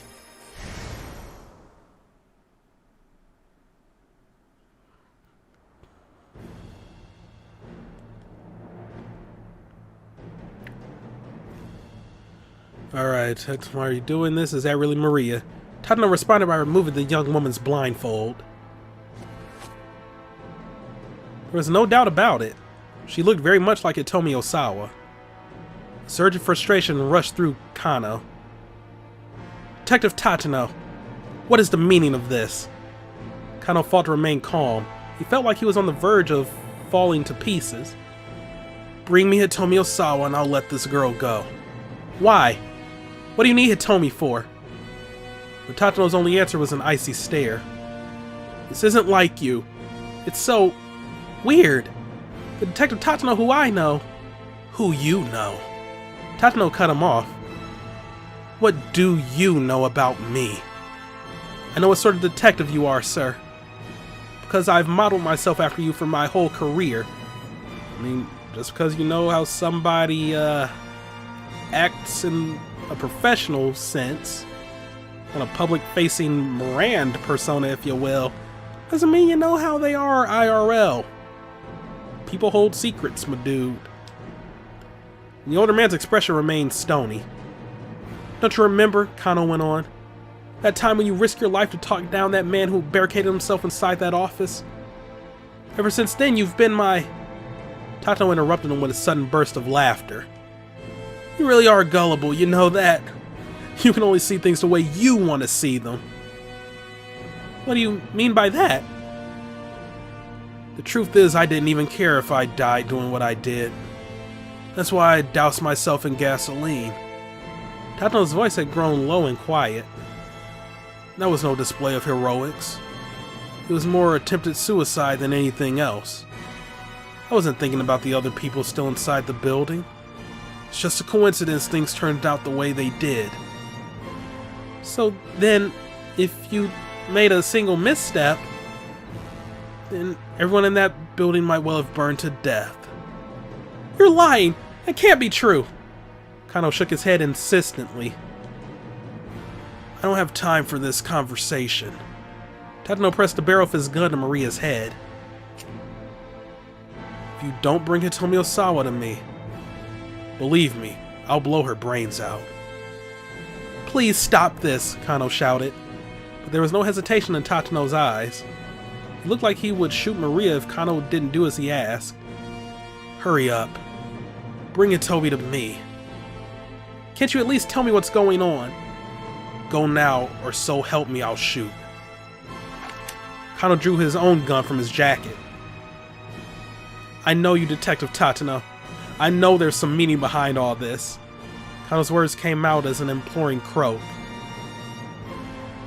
You think you can shoot me? Tatano spat. Let now Karawan go free.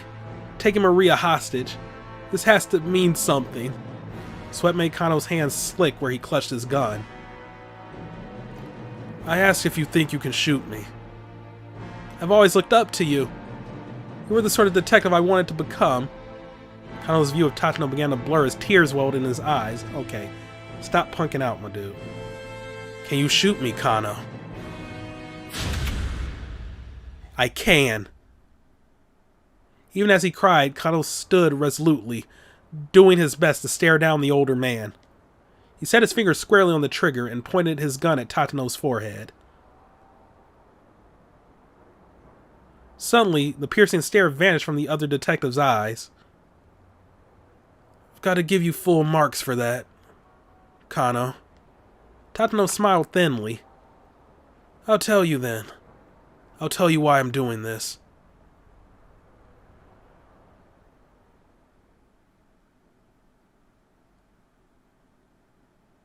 Ooh, I thought it was about to be continued. It all happened 17 years ago. A meth addict had assaulted someone in Shibuya. Tatano was questioning people around Dogenzaka in search of the perp. He happened to pass by Endo Electronics. Oh, hey, Tatano. It was Kotone Endo. Oh my god! The last name. Oh no.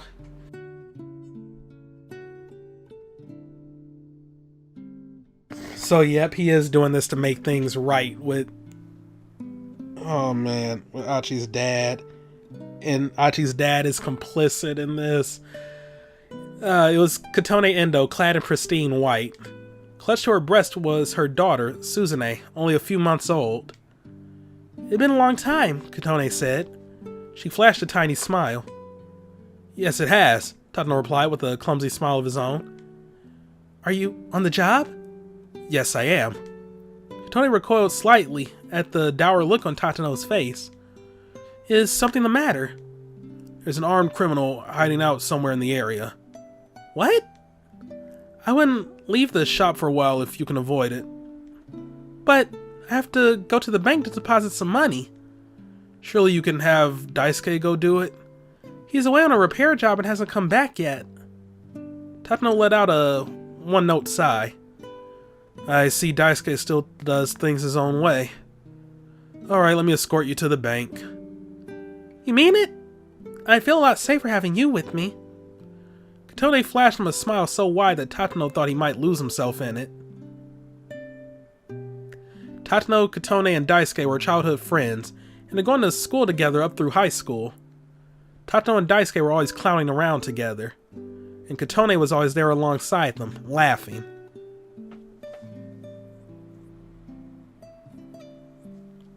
It had been quite some time since he'd gotten to walk along Dogenzaka with Kotone. How long have you... Or, oh my god, how long? How have you been lately? Well, with a newborn to look after, it's been pretty hectic. But there's never a dull moment. Things have been good. I'm glad to hear it. Katone was always as bright as a sunflower. Sometimes Tatano managed to convince himself that just the sight of her was enough. Outside the bank, Katone held Suzune out to him. Tatano received the baby with an anxious frown. What's with the face? I'm not good with babies. I haven't held one very often. Oh, you'll be fine, don't worry. Just hold on to her for a minute while I take care of things inside. Alright. He held the baby gingerly like it was a bomb that might explode at any moment.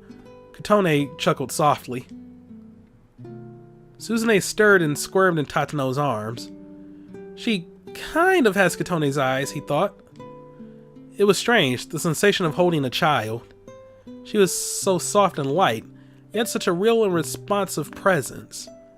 The faint warmth of her body warmed Tatano inwardly in turn.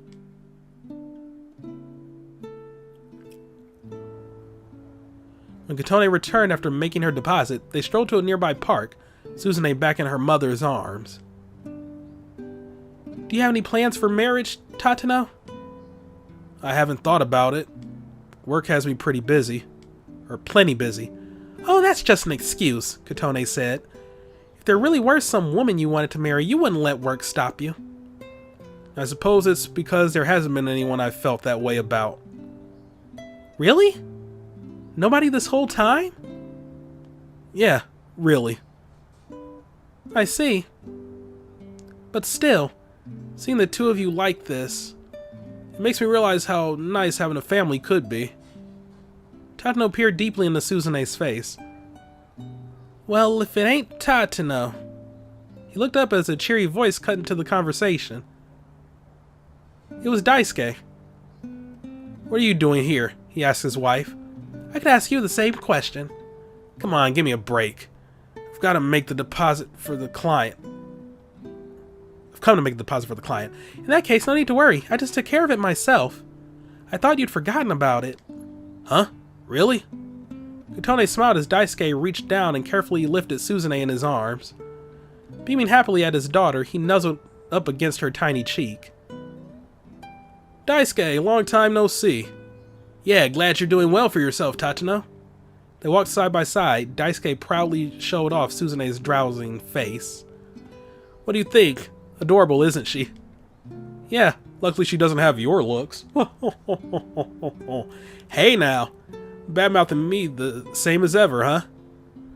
Some things hadn't changed since high school. Why not drop by our place for a bit? Daisuke offered. Sorry, I'm in the middle of a job, actually. Tatano turned to glance at Katone. What?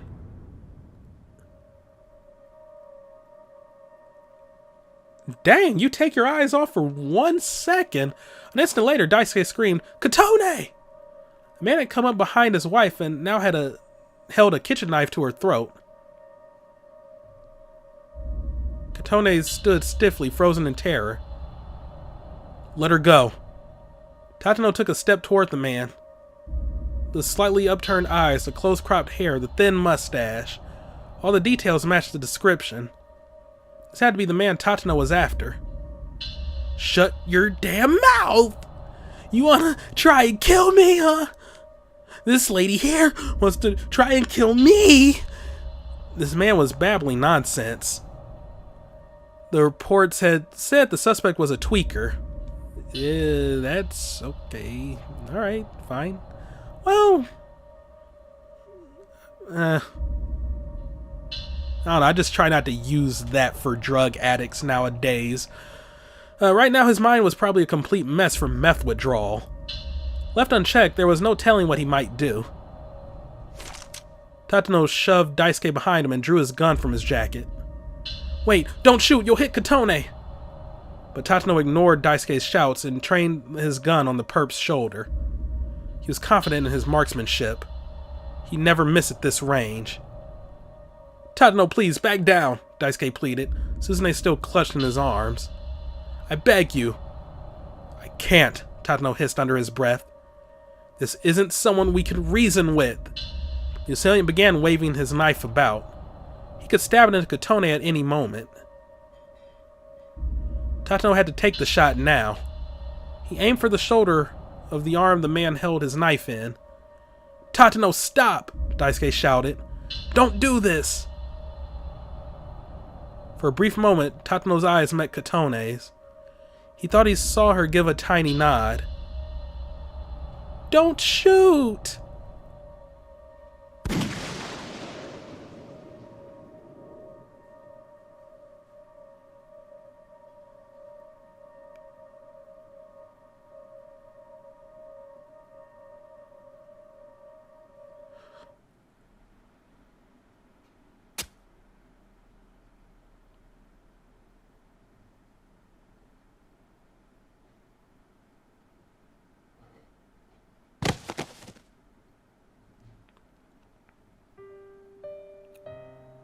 So did he miss? Or what was stopping him from shooting again if you saw the man get up?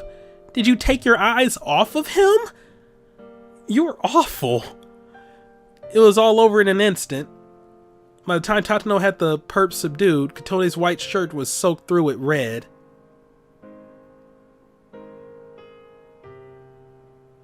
With Katone's death, so too died Tateno's heart. Whatever feelings had lived inside him had been reduced to cinders, leaving only a never-ending need to atone.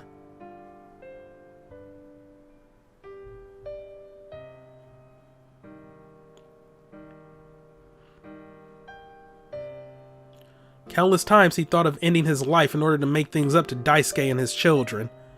The only reason he didn't go through with it was he knew death would be the easy way out, and so he'd stayed on as a detective. He would carry the weight of his sins with him for as long as he lived. That was the sentence Tateno gave himself.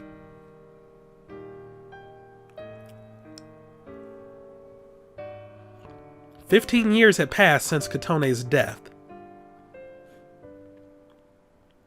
For the first time, Tateno had gone to visit her grave.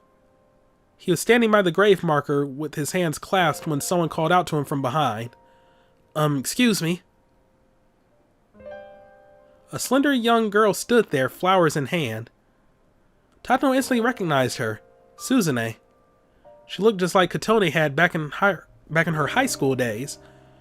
"Did you know my mother?" she asked. Yes. We were classmates a long time ago." "Oh, really? Thank you so much for coming." Suzune gave a slight bow, then gazed up at Tateno with her big bright eyes. You look just like her." Tateno struggled to hold back the tears. He felt as if Katone stood before him, returned to life. "My father tells me the same thing all the time." "I'm sure once you're all grown up, you'll be just as beautiful as she was." A forlorn smile came to Suzune's face. "Once I'm grown up? Well, I don't think that's going to happen. Guess I really do have a lot in common with my mother, including the part where I'm going to die young." "Don't be ridiculous," Tateno exclaimed. "Why would you say such a horrible thing?" Suzune took a step backward, looking shocked to be rebuked by a stranger. "My apologies," he said hurriedly. "I didn't mean to startle you." "No, it's alright," Suzune murmured, clutching the flowers close. "Honestly, it's not something I like to talk about myself. But I'm sick, so there's not really anything I can do to change it." "Sick?" "I have a heart condition." A generic expression for illnesses pertaining to the heart, also referred to as heart disease, includes things like heart failure, valvular heart disease, and so forth. "A transplant is the only thing that can help me. But my blood type is a little bit weird, and it doesn't look like they'll be able to find me a compatible donor." The immune system exists to get rid of foreign substances in the body. Often the patient's immune system will attack a transplanted organ, which can result in the organ failing or functioning poorly. To mitigate the risk of rejection, it is preferable for the donor and the recipient to have matching body tissue. In the case of a heart transplant, characteristics such as blood type and pre-sensitized antibodies, human leukocyte antigens, must be screened ahead of time. Then, bowing her head, Suzune stepped in front of the gravestone and clasped her hands in silence. Tatsuno felt a wrenching pain inside him, as if Kotone were being taken from him all over again. If there really was a god, why would he do such dreadful things? Is there nothing I can do? He nearly lamented aloud. I'll do anything, Suzune. I'll do whatever I have to in order to save you. Tatsuno clenched his fist as he stared at the grave. Tell me, Kotone, what can I possibly do for your daughter? Please tell me. Please.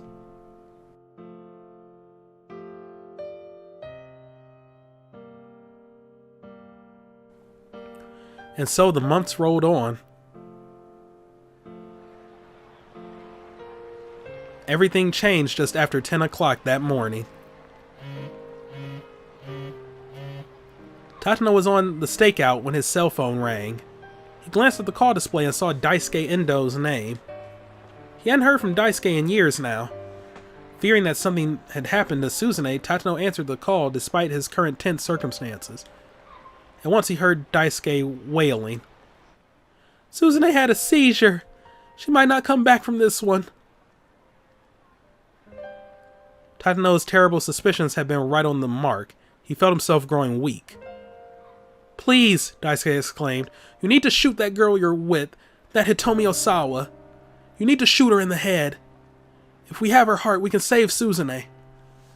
At first, Tatsuno couldn't make sense of what Daisuke was saying. Hurry up and shoot. Shoot her, please. Hitomi Osawa has the Bombay blood type. Wait, hold on, Tatsuno said, keeping his voice low. You want me to kill Hitomi Osawa? Why? He quickly scanned the area. Daisuke, are you nearby? Wait, where are you? Don't worry about that. If you can just render her brain dead, we'll be able to transplant her heart into Suzune. The term brain dead refers to a state where the entire brain, including the brainstem, is beyond any recovery. In Japan, brain death is defined by Article 6 of the Act on Organ Transplantation, which states that brain death can only be declared when the goal of authorizing a transplant, and is subject to the judgment of at least 2 doctors, inspecting the patient according to a preset process at least 6 hours apart. Shooting someone in the head didn't necessarily guarantee they'd wind up brain dead, and even assuming it did, if Tatsuno shot the Osawa girl here in the middle of the scramble, it would cause a giant incident. By the time the autopsy was completed, the window for a heart transplant would surely have passed. Tatsuno, shoot her, please! Daisuke, I can't. You know I can't do that.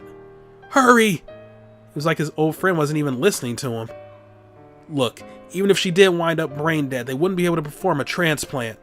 But Daisuke kept on shouting, It's fine! It'll be fine! I'll make the transplant work somehow! You'll make it work? Even knowing how ridiculous that was, part of Tatsuno wanted to know what he had in mind, if anything. I finally found it! I found something we can do for Suzune. Please help me help her. Tatsuno understood Daisuke's feelings painfully well. To be helpless to stop the suffering of someone you loved. Nothing in the world hurt as much as that. I want to save Suzune. Tatsuno, this is the one thing I will ever ask of you. Tatsuno could hear choked weeping from the other end of the line. And at that sound, something inside him shifted. Yes. Yes, Daisuke was right. The likelihood of a transplant happening wasn't the issue. What mattered was that right now he could take action. He could do something for Suzune. He mustered up his resolve, feeling the doubt lift from his heart. For Suzune. For the daughter of the woman he'd loved.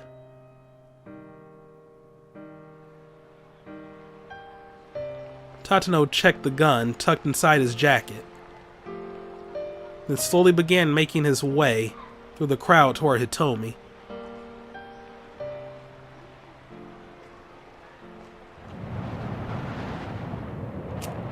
Now you know why we're here. Tatsuno gestured subtly with his gun, his barrel still pressed against Maria's temple. Kano's own gun wavered in his hands. He He was crying inside. There was nothing else he wanted to hear from Tatano now. And now he was sure of one thing. Words were never going to stop this man. Kano, Tatano said. At my age, I've seen all sorts of young detectives come and go. He fixed his lonesome gaze on Kano. And you're about the worst of the lot. Whenever it's time to take action, you immediately do something reckless. Do you know how many formal apologies I've had to write because of you? Tatano let out a heavy sigh. But you know, Kano, because of the way you've looked up to me, you saved me. And that's the truth. He sounded like a man speaking his last words. Now come on, see if you can stop me. He pressed the gun harder against Maria's temple. Kano took aim at his former hero's head. Detective Tatano. His finger wavered on the trigger. Shoot him. You have to shoot him. If you don't shoot him, Maria is going to die. He tried desperately to convince himself. I am going to stop you. Tatano looked him coldly in the eye. Do it then. Shoot me. Kano stared right back. He tightened his finger on the trigger. Rarg.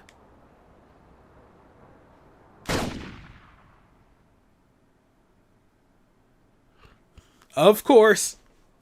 Of course. But all Maria has to do is reach up to the GPS. Kaden will, like, ninja out of nowhere and, like, kick his ass, and it'll be all fine. Ooh, this is getting deep! Alright, well, that only leaves Norikawa. Okay, we're at the point where Chiaki was trying to stop him from signing the document.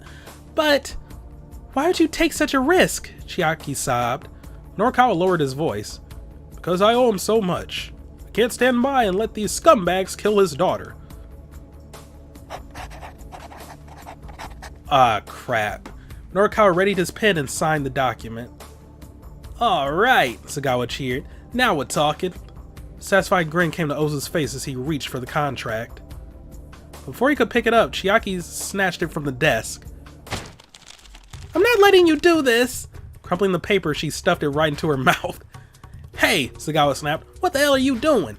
He tried to force Chiaki's mouth open. Don't you dare, you bitch! Okay, rude. But despite his frantic efforts, Chiaki managed to gulp the wad of paper down. Ew. Ew. Also, that is going to fuck up your stomach. You are not going to have a good time in the bathroom tonight. Sagawa blinked a few times. Oh, you did not just do that. Ozu looked on, dumbstruck. Guess we gotta get a new contract from the office, boss. Bring as many as you want, Chiaki declared. I'll just keep eating them. Girl, you some kind of damn goat or something?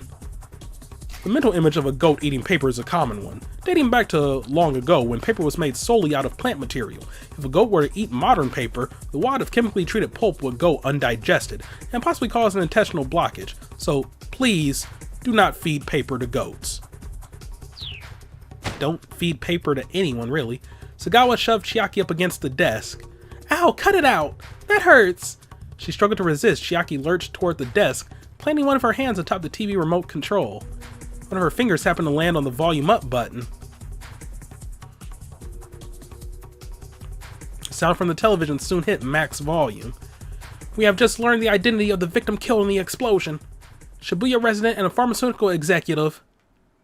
Shibuya resident? Norikawa tilted his head in confusion. Toyama didn't live in Shibuya. Once again, the victim of the explosion was Shibuya resident and pharmaceutical company executive Mamoru Tanaka. The cause of the explosion remains unknown. The police are still in the process of following up several potential leads. The site of the incident remains an alarming scene, with relief workers continuing to tend to the wounded. The four people in the editing office spoke in near unison. Huh? Who's Tanaka?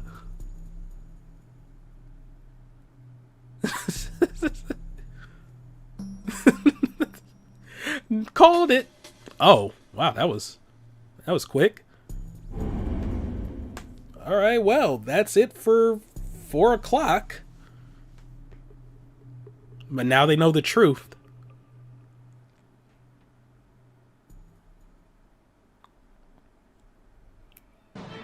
Oh, we're down to 4?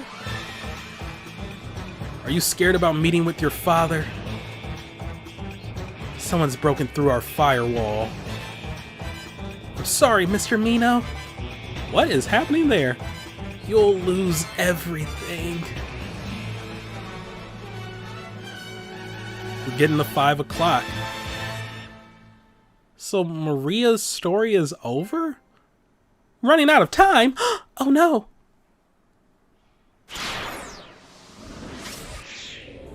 Yeah, they just took her off. I can't cycle all the way through. I can. Alright, fine. So we got Osawa, Minorikawa, Kano, and Achi. This is getting interesting. So Kano has to well, Achi has to confront his dad. Kano has to kill Tatano. Minorikawa just found out he's been had. He's been bamboozled. He's even been, dare I say it, Smeckledorfed. And Osawa... What is even gonna... He has to find some way to get the antidote. Or the antiviral agent, my bad. It's getting real out there. It is getting real out there. All I can do is just say thank you all for watching. Have a great day. Can't wait for to continue on with recording this because, oh boy, I am interested. And see you next time, or next week, for more Let's Play 428 Shibuya Scramble. The reviews I saw said this was a really amazing visual novel. They were not wrong. I'm invested. I am very invested in this. But alright, see you next time. Goodbye.